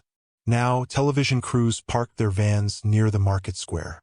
Bloggers wandered through the narrow footpaths with cameras hanging from their necks. Curious visitors arrived in expensive vehicles, hoping to catch a glimpse of the billionaire who had secretly lived among ordinary fishermen. The quiet village had suddenly become famous. But for Adiz Okafor, the attention felt more like a burden than a blessing. She missed the mornings when the only sounds she heard were birds singing over the river and the gentle splash of her paddle against the water. Now, whenever she stepped outside her small mud house, people whispered, "There she is, the billionaire's girlfriend, the fisherwoman who captured Ethan Williams' heart." Some spoke with admiration. Others spoke with envy. Adiz lowered her head and continued walking toward the river. She had never wanted fame. She only wanted peace. Meanwhile, Ethan stood outside Papa Samuel's guest house, watching another black SUV arrive. Grace stepped out carrying several files. She sighed dramatically. "I never imagined I'd be conducting board meetings in a fishing village." Ethan smiled. "You'll survive." "I hope so." She handed him the documents. "The merger has finally been approved." "Excellent. There are also invitations from investors in London, Dubai, and New York." He barely glanced at them. "Postpone everything." Grace stared at him. "Everything. Everything." She blinked. "Sir, the International Investment Summit has been planned for almost a year." "I know. They're expecting you. They can wait." Grace laughed softly. "I've worked with you for 8 years. I've never seen you ignore business like this." Ethan smiled toward the river. "Some things are worth more than business." Grace followed his gaze. She immediately understood. "You love her." He didn't answer immediately. Instead, he smiled. That was answer enough. At the riverbank, Adiz sat quietly inside her canoe, repairing one of her father's old fishing nets. Although her hands moved automatically, her thoughts wandered. Everything had changed. She remembered how comfortable their conversations had been before learning Ethan was a billionaire. Now she found herself wondering whether she truly belonged in his world. She looked around. The old canoe, the patched fishing net, the faded wrapper she wore. Then she remembered the convoy of luxury vehicles, the executives, the security officers, the helicopters that had briefly circled above the village. Their worlds couldn't have been more different. She sighed. Perhaps this beautiful friendship had already reached its end.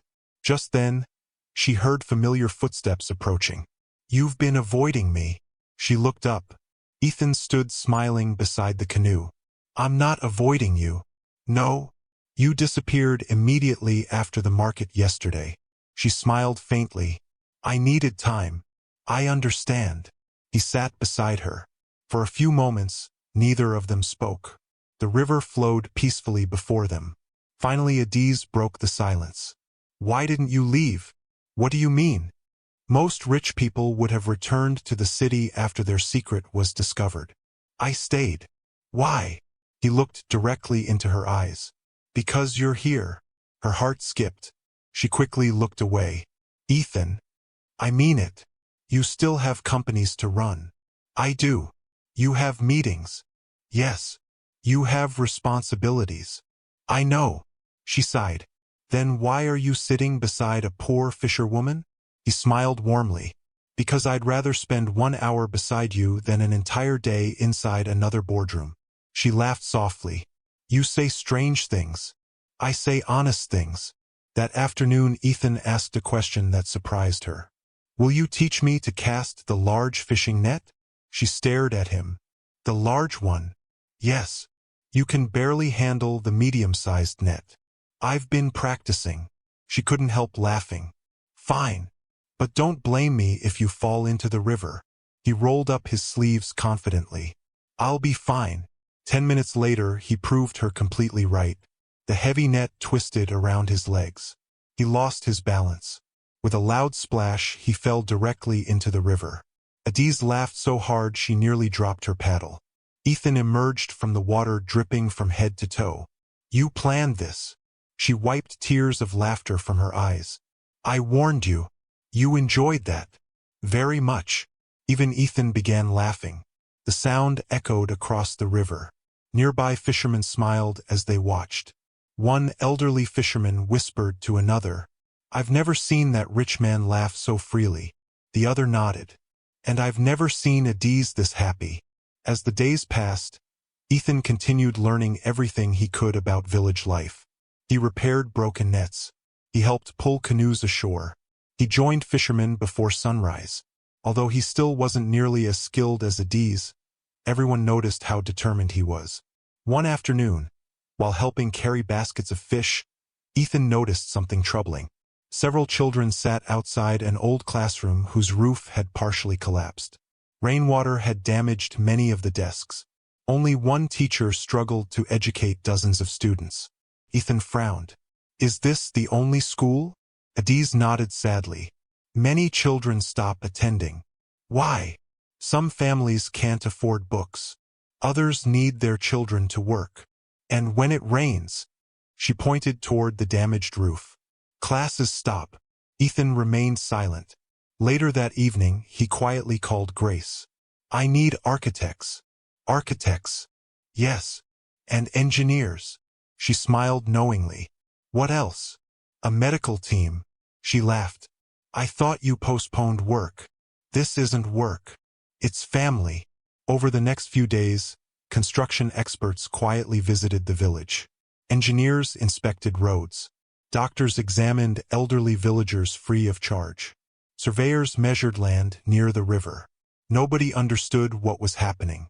Rumors spread quickly. The billionaire is buying the village. No.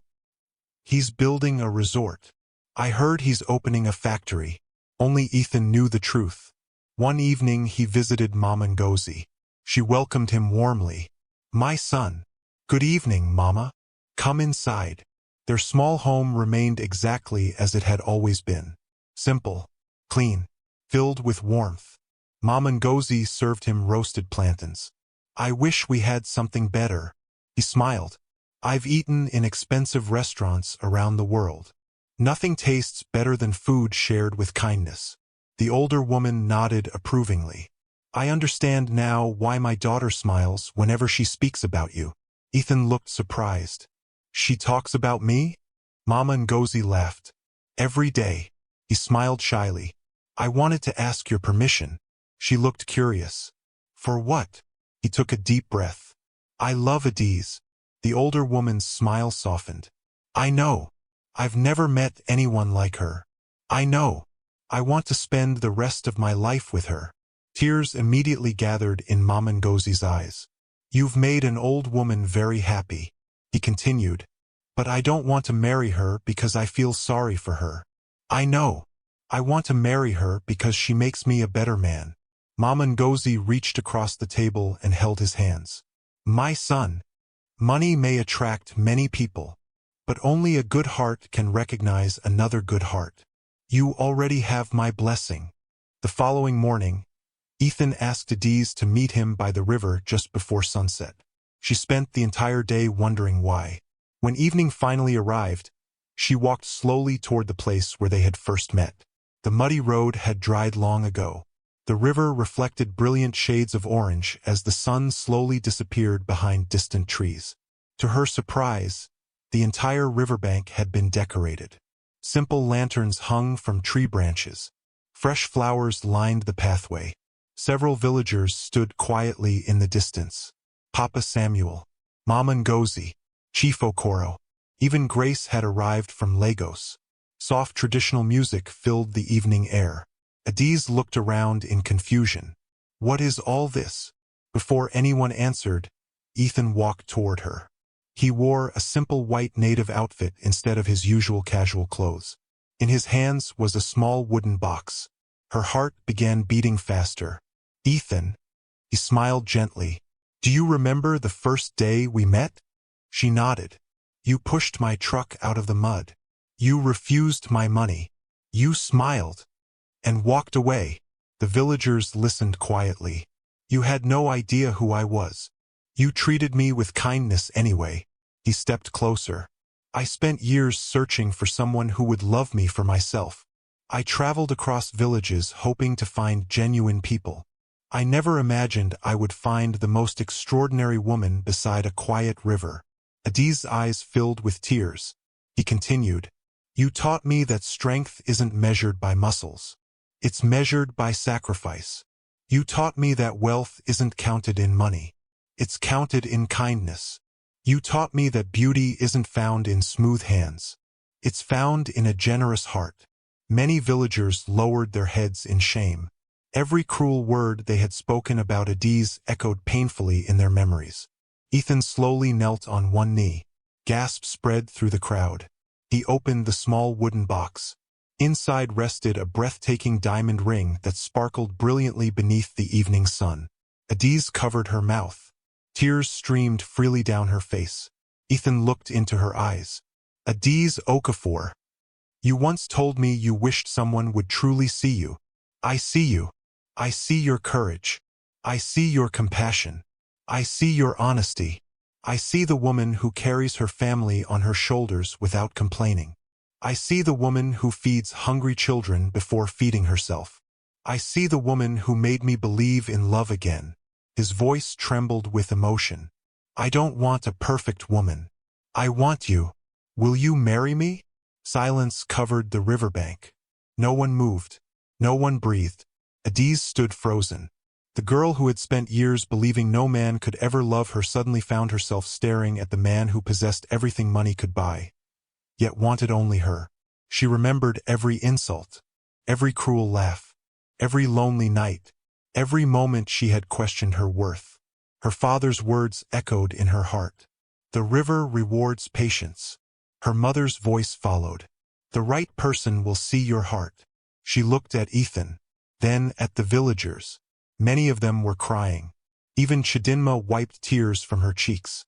Adiz smiled through her tears. Her voice barely rose above a whisper. Yes. The words seemed to float across the quiet river. Then louder this time. Yes. I'll marry you. Thunderous applause erupted. Children cheered. Women clapped joyfully. Several fishermen blew traditional horns. Grace laughed while wiping away tears. Papa Samuel hugged Chief Okoro. Mama Ngozi fell to her knees, thanking God. Ethan gently slipped the ring onto Adiz's finger. Then he stood and embraced her. The villagers erupted into louder cheers. At that exact moment, something unexpected happened. Chief Okoro slowly walked forward carrying the village staff of authority. He stood before everyone. His voice trembled. Today, our village has received a lesson that must never be forgotten. He turned toward the crowd. We mocked this young woman because of her appearance.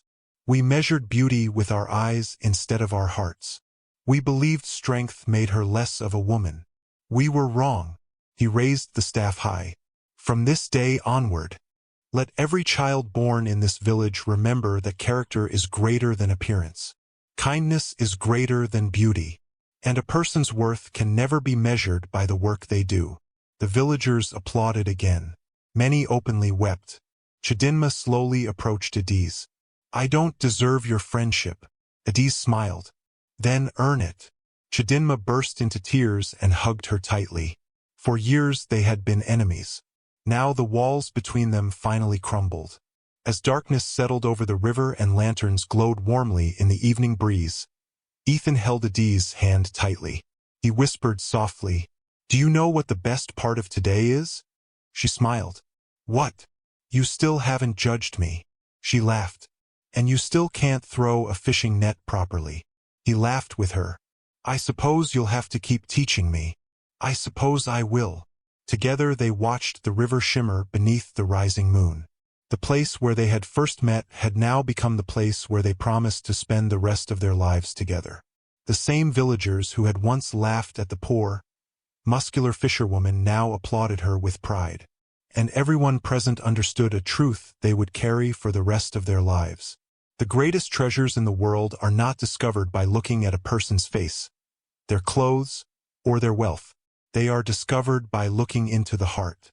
The news of Ethan Williams' engagement to Adiz Okafor spread across Nigeria faster than anyone could have imagined. Within 24 hours, every major television station was discussing the remarkable love story. Newspapers printed photographs of Ethan kneeling beside the river, slipping a diamond ring onto the finger of a humble fisherwoman dressed in a simple wrapper. Social media exploded with reactions. Some people celebrated the story. Others couldn't believe it. Many simply wanted to know who Adiz was. Television presenters described her as the fisherwoman who captured the heart of Africa's most eligible billionaire. But those who truly knew Adiz understood something the headlines could never fully explain. She had not won Ethan because of luck. She had won his heart through kindness, humility, honesty, and unwavering strength. Back in the fishing village, life had changed almost overnight. Journalists arrived every morning. Photographers politely asked for interviews. Curious visitors traveled from distant states hoping to see the famous couple. Yet despite all the attention, Adiz refused to abandon her daily routine. The morning after the proposal, she still woke before sunrise. She still pushed her father's old canoe into the river. She still cast her fishing nets with the same determination she always had. When Ethan arrived at the riverbank, carrying 2 paddles over his shoulder, he couldn't help laughing. "I should have known I'd find you here," Adiz smiled. "The fish don't stop swimming because I got engaged." He shook his head. "You truly are impossible. And yet you're marrying me. I consider myself very lucky." She laughed softly. "So do I." They climbed into the canoe together. For nearly 2 hours, they fished just as they had done before Ethan's identity became public. To Adiz, those quiet moments on the river remained her favorite. Out there were no cameras, no headlines, no billionaires, no famous fisherwoman, only Ethan and Adiz, exactly the way they preferred it. Later that afternoon, Ethan's mother, Evelyn Williams, arrived in the village for the first time. Unlike the convoy that had previously caused so much excitement, this visit was much quieter. Only 2 vehicles accompanied her. She stepped out wearing an elegant but simple Ankara dress, her warm smile immediately putting everyone at ease. Mama Ngozi greeted her nervously. "Welcome." Evelyn gently embraced her. "It is an honor to finally meet the woman who raised such an extraordinary daughter." Mama Ngozi smiled shyly. "I've heard many wonderful things about you. I hope only the true ones." They laughed together. Soon Ethan introduced his mother to Adiz. For a brief moment, Adiz became nervous. She had never imagined meeting the mother of a billionaire. Would she approve? Would she secretly wish her son had chosen someone wealthier? Someone more educated? Someone from the same social class? Evelyn walked toward her. Without saying a word, she wrapped Adiz in a warm embrace. "My son has spoken about you every single day." Adiz smiled nervously. "I hope only good things." Evelyn laughed. "He hasn't stopped talking about your kindness." She gently held Adiz's rough hands. "These hands remind me of my own mother." Adiz looked surprised. "Your mother?" "She was a farmer. She worked until her hands looked just like yours." Evelyn smiled. "I learned long ago never to judge hard-working hands." Relief washed over Adiz. The fear she had carried disappeared instantly. That evening both families gathered beneath a large mango tree to discuss wedding plans. Richard Williams, Ethan's father, arrived shortly afterward. Unlike many wealthy businessmen, Richard dressed simply and greeted everyone respectfully. He shook hands with fishermen. He greeted elderly villagers. He even sat comfortably on an ordinary wooden bench instead of requesting special treatment. Chief Okoro watched him with admiration. "I understand now where Ethan learned humility." Richard smiled. "My father taught me, and now Ethan is teaching all of us." The discussion soon turned toward the wedding. One executive suggested holding the ceremony inside one of the country's most luxurious hotels.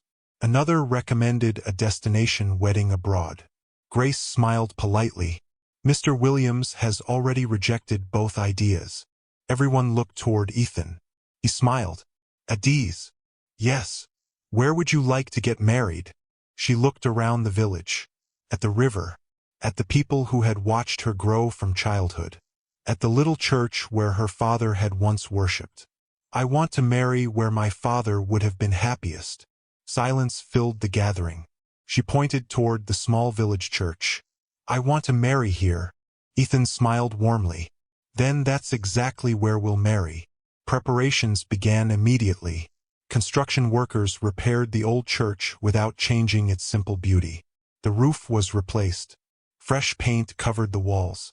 New wooden benches were installed. Villagers volunteered their time every day. The women cleaned and decorated. The men repaired roads leading to the church. Young people planted colorful flowers along the pathways.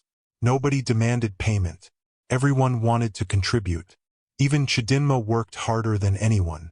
One afternoon, while arranging flowers beside the church entrance, she quietly approached Adiz. "I've been wanting to tell you something." Adiz smiled. "I'm listening." Chidinma lowered her eyes. "When I laughed at you, I wasn't really laughing because you were different." Adiz remained silent. "I was jealous. Jealous. You were stronger than I was. You worked harder. You were respected by people who truly mattered. I thought beauty was enough." Tears filled her eyes. "I spent years trying to make you feel small because I was afraid someone would eventually notice how remarkable you were." Adiz gently placed a hand on her shoulder. "We all make mistakes. I don't deserve your forgiveness. Forgiveness isn't something we earn. It's something we choose." Chidinma burst into tears and hugged her tightly. Their years of bitterness finally ended. Several villagers watched quietly. Many wiped tears from their eyes. 3 weeks later, the wedding day finally arrived. Before sunrise, excitement filled the entire village. Women hurried between houses carrying decorated baskets. Children practiced singing. Drummers tested their instruments. Chefs prepared enormous pots of jollof rice, pepper soup, pounded yam, and fresh fish. The aroma drifted through every corner of the village. Luxury vehicles began arriving shortly after 8 o'clock. Business executives, governors, traditional rulers, celebrities, international investors, foreign ambassadors. They all came to witness the wedding everyone had been talking about. Yet, despite the distinguished guests, the villagers noticed something remarkable. Every visitor was treated equally.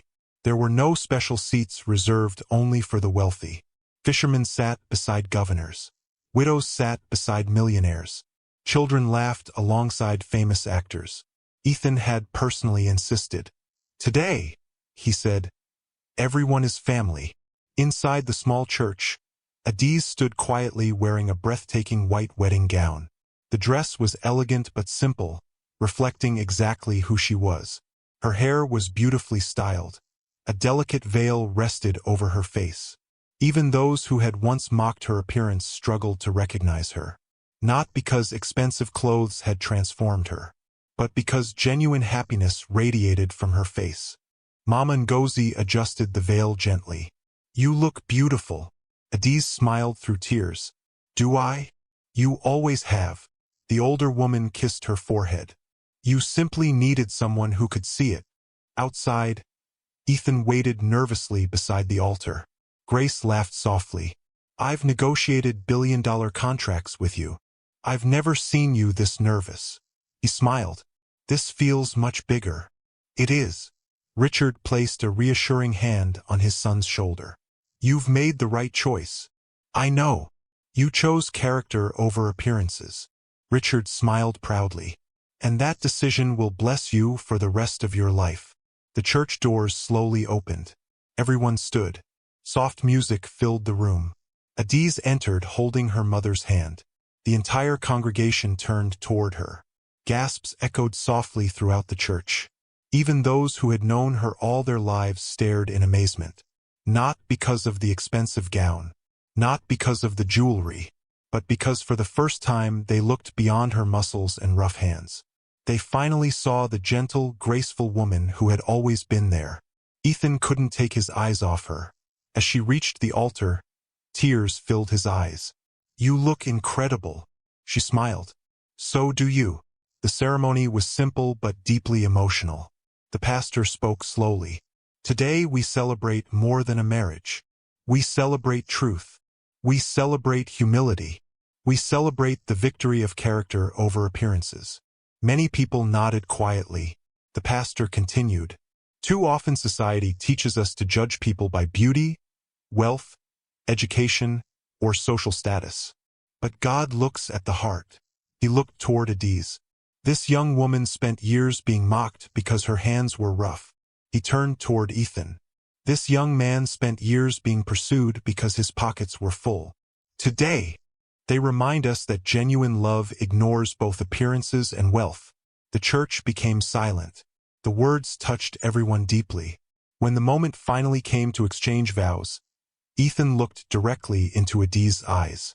I promise to love you when life is easy, and when it is difficult. I promise to remember the woman who helped a stranger without expecting anything in return. I promise never to place my business above our family. I promise to keep learning from your kindness every day. Adiz smiled through tears. Then she spoke. I promise to love you whether we live in a palace or a small hut. I promise never to let wealth change the person I am. I promise to remind you of the simple joys we found beside the river. And I promise to stand beside you for the rest of my life.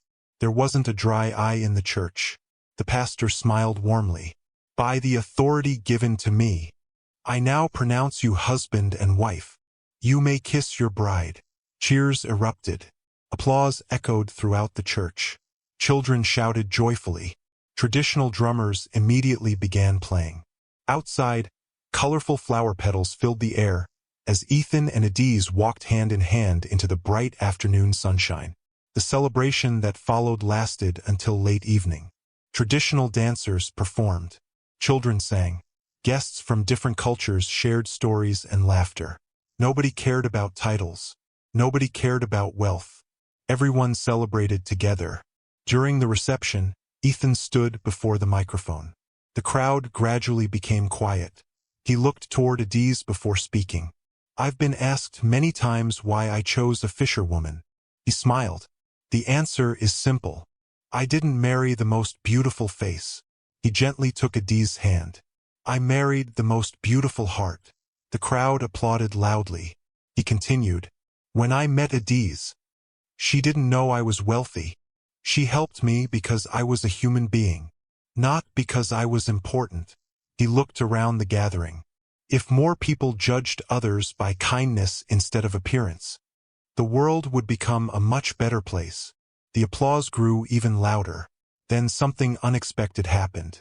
Chief Okoro slowly walked onto the stage carrying a wooden plaque. He turned toward the crowd. 4 years. Our village failed this young woman. He looked directly at Adiz. We laughed. We judged. We underestimated you. He lowered his head respectfully. Today we correct that mistake. He unveiled the plaque. It read, Adiz Okafor Square, dedicated to the woman who taught our village that true beauty lives in the heart. The entire crowd rose to their feet. A standing ovation echoed across the celebration ground. Many villagers cried openly. Adiz covered her face as tears streamed down her cheeks. She never imagined that the same people who once mocked her would one day honor her. Ethan wrapped an arm gently around her shoulders. You deserve every bit of this. She shook her head. I only did what my parents taught me. He smiled. Exactly. As fireworks illuminated the night sky above the village, laughter and music filled the air. The wedding had united not only two hearts but also an entire community that had finally learned its greatest lesson. Beauty fades, wealth can disappear, status changes, but kindness, humility, and a good heart leave a legacy that lasts for generations. And as Ethan and Adiz danced beneath the stars, surrounded by people who had once doubted them and now celebrated them, they knew that their greatest adventure was only just beginning. The morning after their wedding, the village woke to a different kind of excitement. For years, the people had celebrated festivals, harvest seasons, and traditional ceremonies, but never had they witnessed a wedding that united wealthy executives, fishermen, governors, widows, celebrities, and ordinary villagers under the same roof. Long after the music had faded and the last guests had returned home, people were still talking about the ceremony. Children reenacted Ethan's proposal while playing beside the river. Women discussed Adiz's beautiful wedding gown as they fetched water. The fishermen laughed as they teased one another about Ethan's first disastrous attempt at casting a fishing net. The atmosphere throughout the village was filled with joy.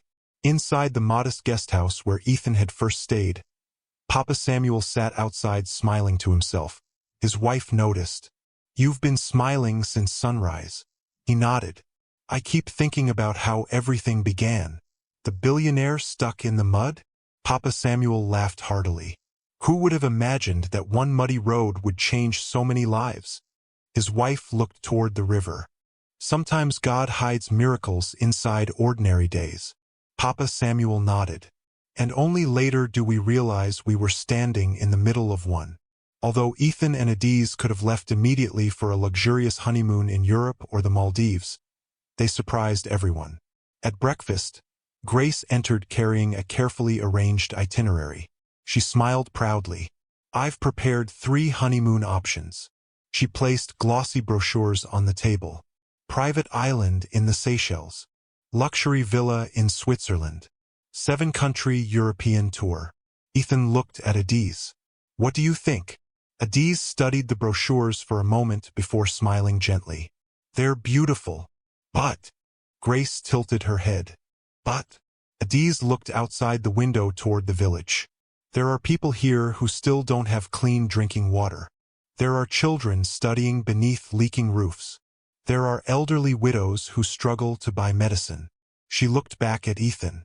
"I don't think I could enjoy a luxury vacation knowing that." Grace blinked.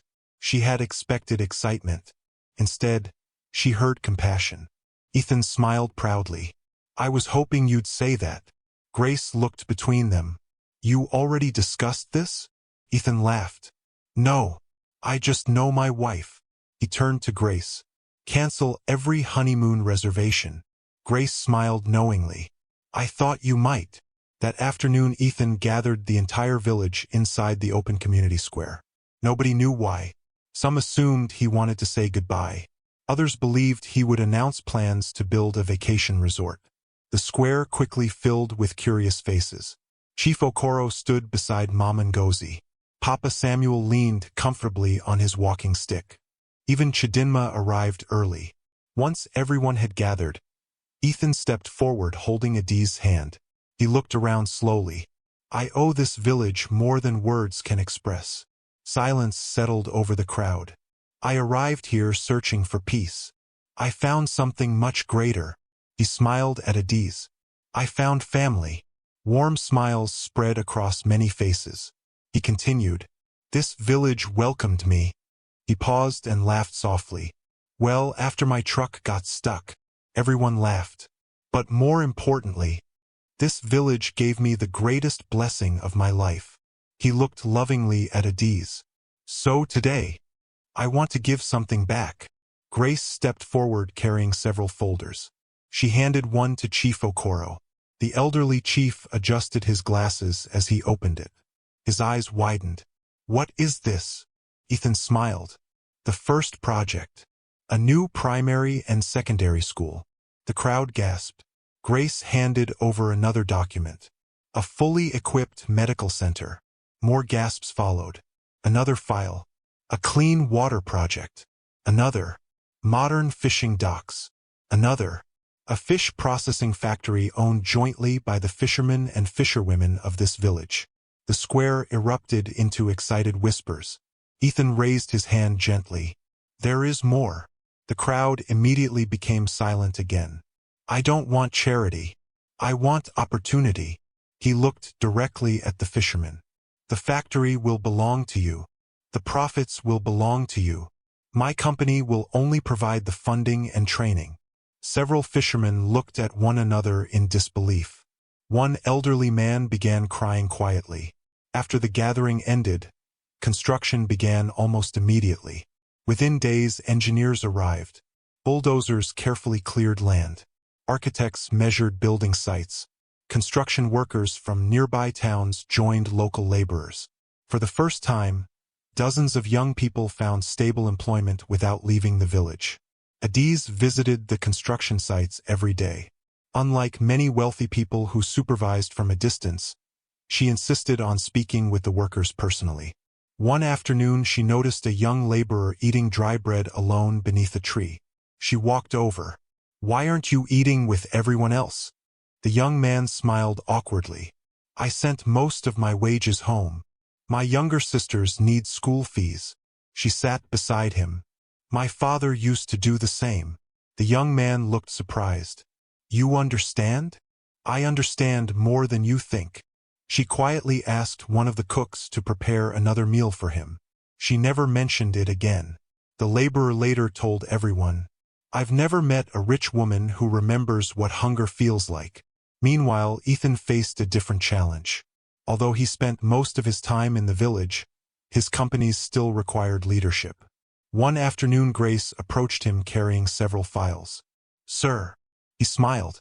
Please don't tell me another emergency. She sighed dramatically. Only 3. He laughed. That's an improvement. She opened the first file. The London investors want an answer. The shipping expansion requires approval.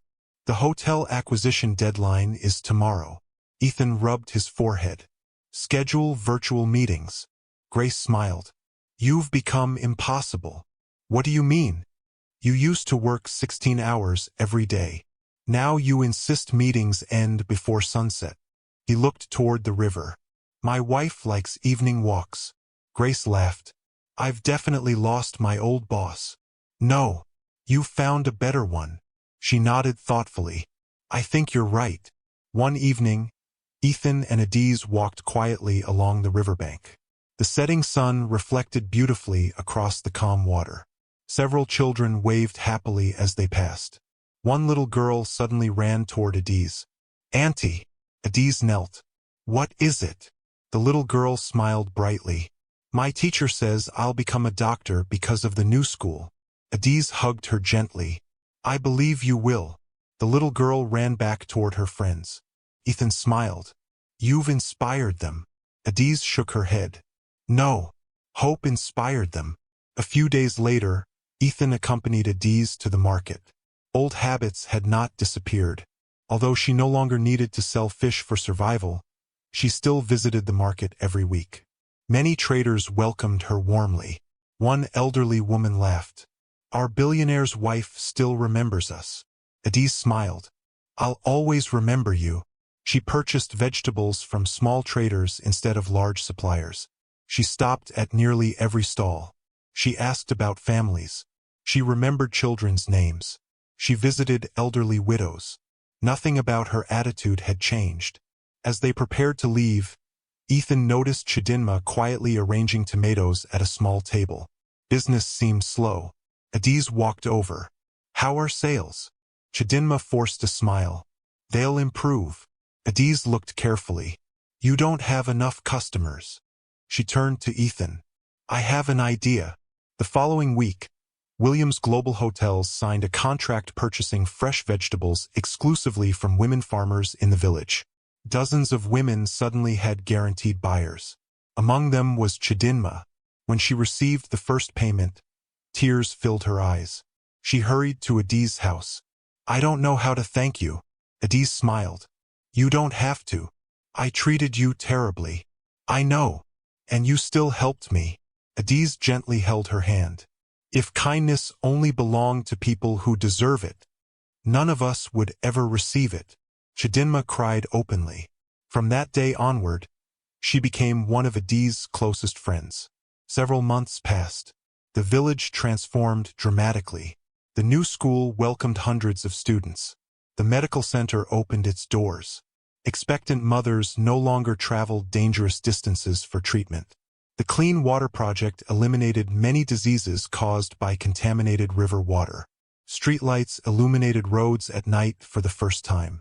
Most importantly, the fish processing factory officially opened. Instead of selling raw fish cheaply, fishermen now processed, packaged, and exported their products. Household incomes doubled. Some families earned 3 times what they once did. Young people stopped leaving the village in search of work. Opportunities had finally come home. On the day the factory officially opened, Ethan stood before hundreds of villagers. He smiled proudly. This building doesn't belong to me. It belongs to every hard-working fisherman and fisherwoman here. The crowd applauded. Then he surprised everyone. I'd like someone else to cut the ribbon. People expected him to call a government official, or perhaps Chief Okoro. Instead, he turned toward Adiz. My wife. The crowd erupted into cheers.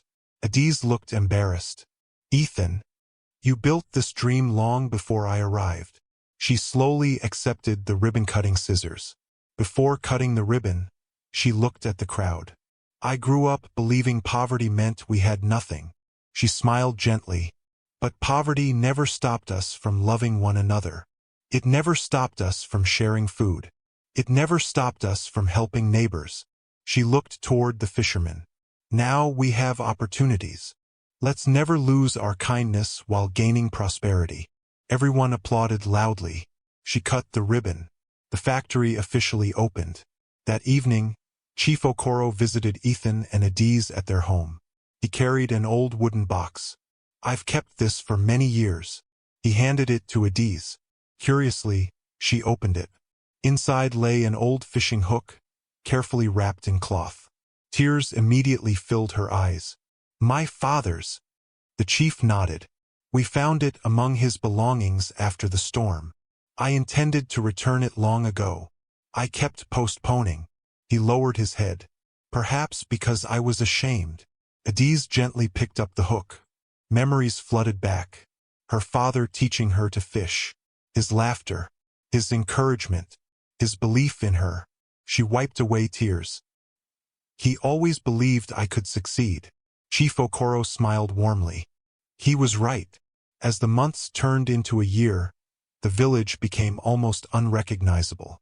Visitors arrived not because of gossip. They came to study the remarkable transformation. University researchers documented the cooperative fishing model. Government officials praised the community's development. Neighboring villages asked for advice. Yet one thing never changed. Every Saturday morning, before sunrise, Adiz and Ethan still paddled the same old canoe across the river. Although they now owned luxury boats, private helicopters, and countless vehicles, Adiz refused to abandon the canoe her father had built. One peaceful morning, Ethan looked around the calm river. Do you ever miss our old life? She smiled thoughtfully. I don't. You don't. I miss the struggles. He looked surprised. The struggles. They taught me gratitude. She reached over and gently squeezed his hand. If life had always been easy, I might never have become the woman you fell in love with. He smiled warmly. And if my life had always been comfortable, I might never have learned what truly matters. Together they watched the sunrise paint the river with brilliant shades of gold. The same river that had once carried a lonely fisherwoman through years of hardship now reflected a future filled with hope. Not just for her, but for an entire community. The girl who had once been mocked for her rough hands had become a symbol of compassion. The billionaire who once feared every relationship had found genuine love where he least expected it. And together, they had proven that the greatest measure of wealth is not the money a person keeps, but the lives they choose to lift along the way. 5 years passed. The little fishing village that had once been known only for its quiet river and struggling fishermen had become one of the most admired communities in the country. The dusty roads that had turned into thick mud every rainy season were now smooth and well-paved. The small leaking school where children once squeezed onto broken benches had grown into a modern educational campus filled with bright classrooms, libraries, science laboratories, and computer centers. The tiny clinic that could barely treat a fever had become a fully equipped medical center serving neighboring communities. The fish processing factory exported products across Africa and beyond, providing steady income for hundreds of families. Most importantly, something far greater than buildings had changed. The hearts of the people had changed. The same villagers who once judged people by appearances had learned to value kindness, honesty, and hard work above beauty or wealth. Every visitor who entered the village noticed something different. People smiled more. Neighbors helped one another. Children greeted elders respectfully. Young men no longer laughed at hardworking women. Young girls grew up believing they could become anything they dreamed of becoming. And at the center of that remarkable transformation stood one woman, Adiz Williams. Although the world now knew her as the wife of billionaire Ethan Williams, Those who truly knew her understood something important. She had never allowed wealth to change her. She still woke before sunrise. She still enjoyed paddling her father's old canoe across the river every Saturday morning. She still preferred simple meals made by her mother. She still visited widows every week without informing reporters or photographers. Whenever journalists asked why she continued living so simply despite having unimaginable wealth, she always smiled and answered the same way. My bank account changed. My heart didn't. That simple sentence became famous across the country. Many people quoted it in newspapers, speeches, and even school textbooks. One bright Saturday morning, Adiz stood outside her beautiful home overlooking the river. Unlike many mansions owned by billionaires, their house blended naturally into the village. It was elegant but not extravagant. A large veranda overlooked the water where her old canoe remained carefully preserved. Fresh flowers surrounded the compound. Children often gathered outside simply because they knew Adiz would always greet them warmly. That morning, Ethan walked onto the veranda carrying 2 cups of tea. I knew I'd find you here, she smiled. I was watching the sunrise. He handed her one of the cups. You've watched this sunrise thousands of times. I know. It never gets old. He followed her gaze toward the river. Neither does this view. They stood quietly together. After several peaceful moments, Ethan spoke. Do you know what today is? She smiled mischievously. Of course. Our anniversary. He laughed. I was testing you. I never forget important dates. I've noticed. Later that morning, a convoy of school buses entered the village. Dozens of children climbed out excitedly. Their teachers gathered them together before approaching Ethan and Adiz. One teacher smiled. Good morning. Good morning. We've brought our students here. Adiz looked surprised. Why? The teacher smiled warmly. They're studying people who changed communities through compassion. We wanted them to meet you. Adiz looked slightly embarrassed. I'm just an ordinary woman. One little boy immediately raised his hand. My teacher says ordinary people don't change thousands of lives. Everyone laughed softly. Adiz knelt beside him. What is your name? David. What do you want to become when you grow up? A doctor. She smiled. Then work hard. Maybe one day you'll change even more lives than I have. The boy nodded eagerly. I will. The children toured the village throughout the afternoon. They visited the school, the medical center, the fish processing factory, the clean water system. Finally, they gathered beneath the enormous mango tree where Ethan and Adiz often met villagers. One curious little girl raised her hand. Auntie Adiz? Yes. My teacher said people used to laugh at you. Adiz smiled gently. They did. Why? They thought I looked different. The little girl frowned. Did that make you angry? Adiz thought carefully before answering. Sometimes it made me sad. But not angry. Why? Because angry hearts eventually become like the people who hurt them. The children listened attentively. She continued. I decided something instead. What? I decided to become kinder than the cruelty I received. The teacher quietly wiped away tears. So did several parents standing nearby. That evening, the village gathered to celebrate the 5th anniversary of Ethan and Adiz's wedding. The entire community attended. Traditional dancers performed. Children sang songs they had written about kindness and perseverance. The atmosphere felt joyful. During the celebration, Chief Okoro slowly walked onto the stage. His hair had become much whiter over the years. He leaned on a carved walking stick. The crowd immediately became silent. My people. His voice remained strong despite his age. 5 years ago, this village received the greatest lesson in its history. He looked toward Adiz. We judged a young woman by the strength of her arms. We never noticed the strength of her heart. He turned toward the younger generation seated before him. I don't want any child growing up here to repeat our mistake. The children nodded. Chief Okoro smiled gently. I've spoken with our village council. Everyone waited quietly. We have unanimously agreed.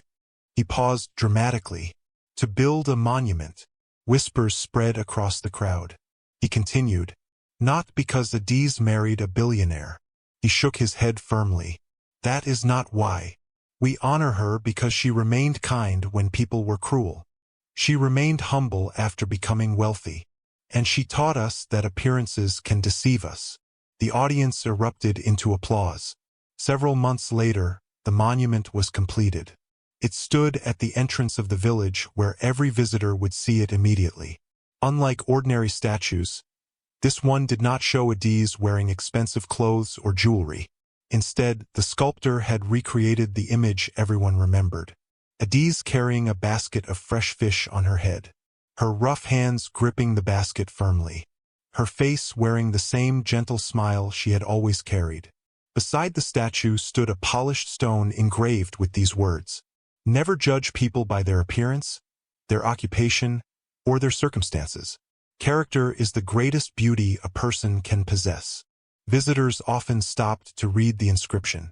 Many left deeply moved. Some even cried. Not everyone who returned to the village came as a tourist. One afternoon, a luxury car stopped outside Ethan and Adiz's home. A well-dressed woman stepped out nervously. She looked familiar, very familiar. It was Isabella, the woman who had once broken Ethan's heart years earlier. She had changed.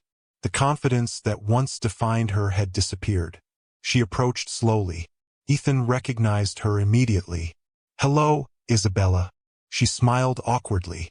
"It's been a long time." "It has." Adiz welcomed her politely. "Please come inside." Over tea, Isabella finally spoke. "I owe both of you an apology." Neither interrupted. She continued, "I spent my youth chasing wealth. I believed money guaranteed happiness." She lowered her eyes. "I was wrong." She looked toward Adiz. "I've read your story. I wanted to meet the woman who taught an entire country what real beauty looks like." Adiz smiled kindly. "We're all still learning." Isabella nodded. "I certainly am." She left shortly afterward carrying something far more valuable than she had arrived seeking: peace. A few weeks later, Ethan accompanied Adiz to the river before sunrise. The old canoe still floated exactly where it always had. He smiled. "I think this canoe deserves a museum." Adiz laughed. "It belongs on the river." They climbed inside together. The water remained calm. The morning air felt cool against their faces. After paddling for several minutes, Ethan looked toward her. "Do you ever wonder what would have happened if your father hadn't taught you to fish?" She smiled thoughtfully. "Sometimes." "What do you think?" "I think." She paused. "God uses ordinary paths to lead us toward extraordinary destinations." He nodded slowly. "If you hadn't become a fisherwoman, you wouldn't have been on that muddy road." She smiled.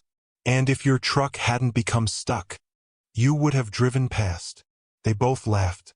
"A broken road changed our lives." "No," she gently corrected him. "A kind decision did." Later that year, Ethan and Adiz established the Adiz Foundation, dedicated to supporting hardworking women across rural communities. The foundation provided fishing equipment, farming tools, scholarships, and small business loans. Thousands of women benefited. Whenever recipients thanked Adiz, she always gave the same advice: "Don't wait until you're rich to help someone. Kindness costs far less than money." Her words inspired countless others. Soon, volunteers from different parts of the country joined the foundation. Its impact spread far beyond the fishing village. One peaceful evening, Ethan and Adiz sat beneath the same giant mango tree where they had shared so many conversations years earlier. The tree had grown taller. Its branches stretched wider across the sky. Children played nearby. Some of them had never known the village before it changed. One little girl ran toward Adiz. "Auntie." "Yes. My grandmother says everyone used to laugh at you." Adiz smiled. "They did." The little girl looked confused. "But why? You look beautiful." Adiz gently stroked her hair. "My dear, sometimes people only see with their eyes. They forget to see with their hearts." The little girl thought carefully before smiling. "I'll always use my heart." Adiz hugged her warmly. "I believe you will." That night, after the stars filled the sky, Ethan and Adiz walked slowly toward the river one last time. The village had become quiet. The moon reflected beautifully across the calm water. Ethan reached for her hand. "Do you remember what you told me the day we met?" She laughed softly. "I said you should leave before the road became worse." He smiled. "And you refused my money." She nodded. "I couldn't charge someone for doing the right thing."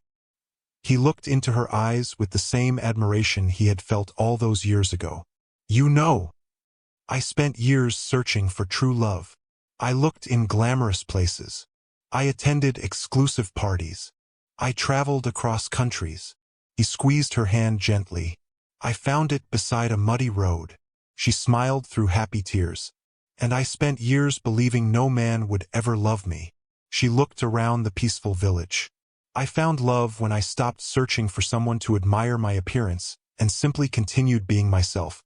They stood together in silence as the river flowed gently before them. The same river that had witnessed loneliness now reflected a lifetime of joy. The same village that had once mocked a poor, muscular fisherwoman had become a living testimony to the power of compassion. People traveled from across the country to hear the story of Ethan and Adiz. Some came expecting to learn how a billionaire fell in love. Instead, they left learning something far more important: that kindness is more attractive than beauty, that humility shines brighter than riches, that honest work carries more dignity than pride, and that no one should ever be judged by their appearance, occupation, or circumstances. For the greatest treasures are often hidden inside the hearts that the world overlooks. And that was the legacy of the fisherwoman who changed not only her own destiny but also the hearts of everyone who knew her. Thanks for watching. If you enjoyed this story, please subscribe to this channel and tell us where you are watching from. Have a wonderful day.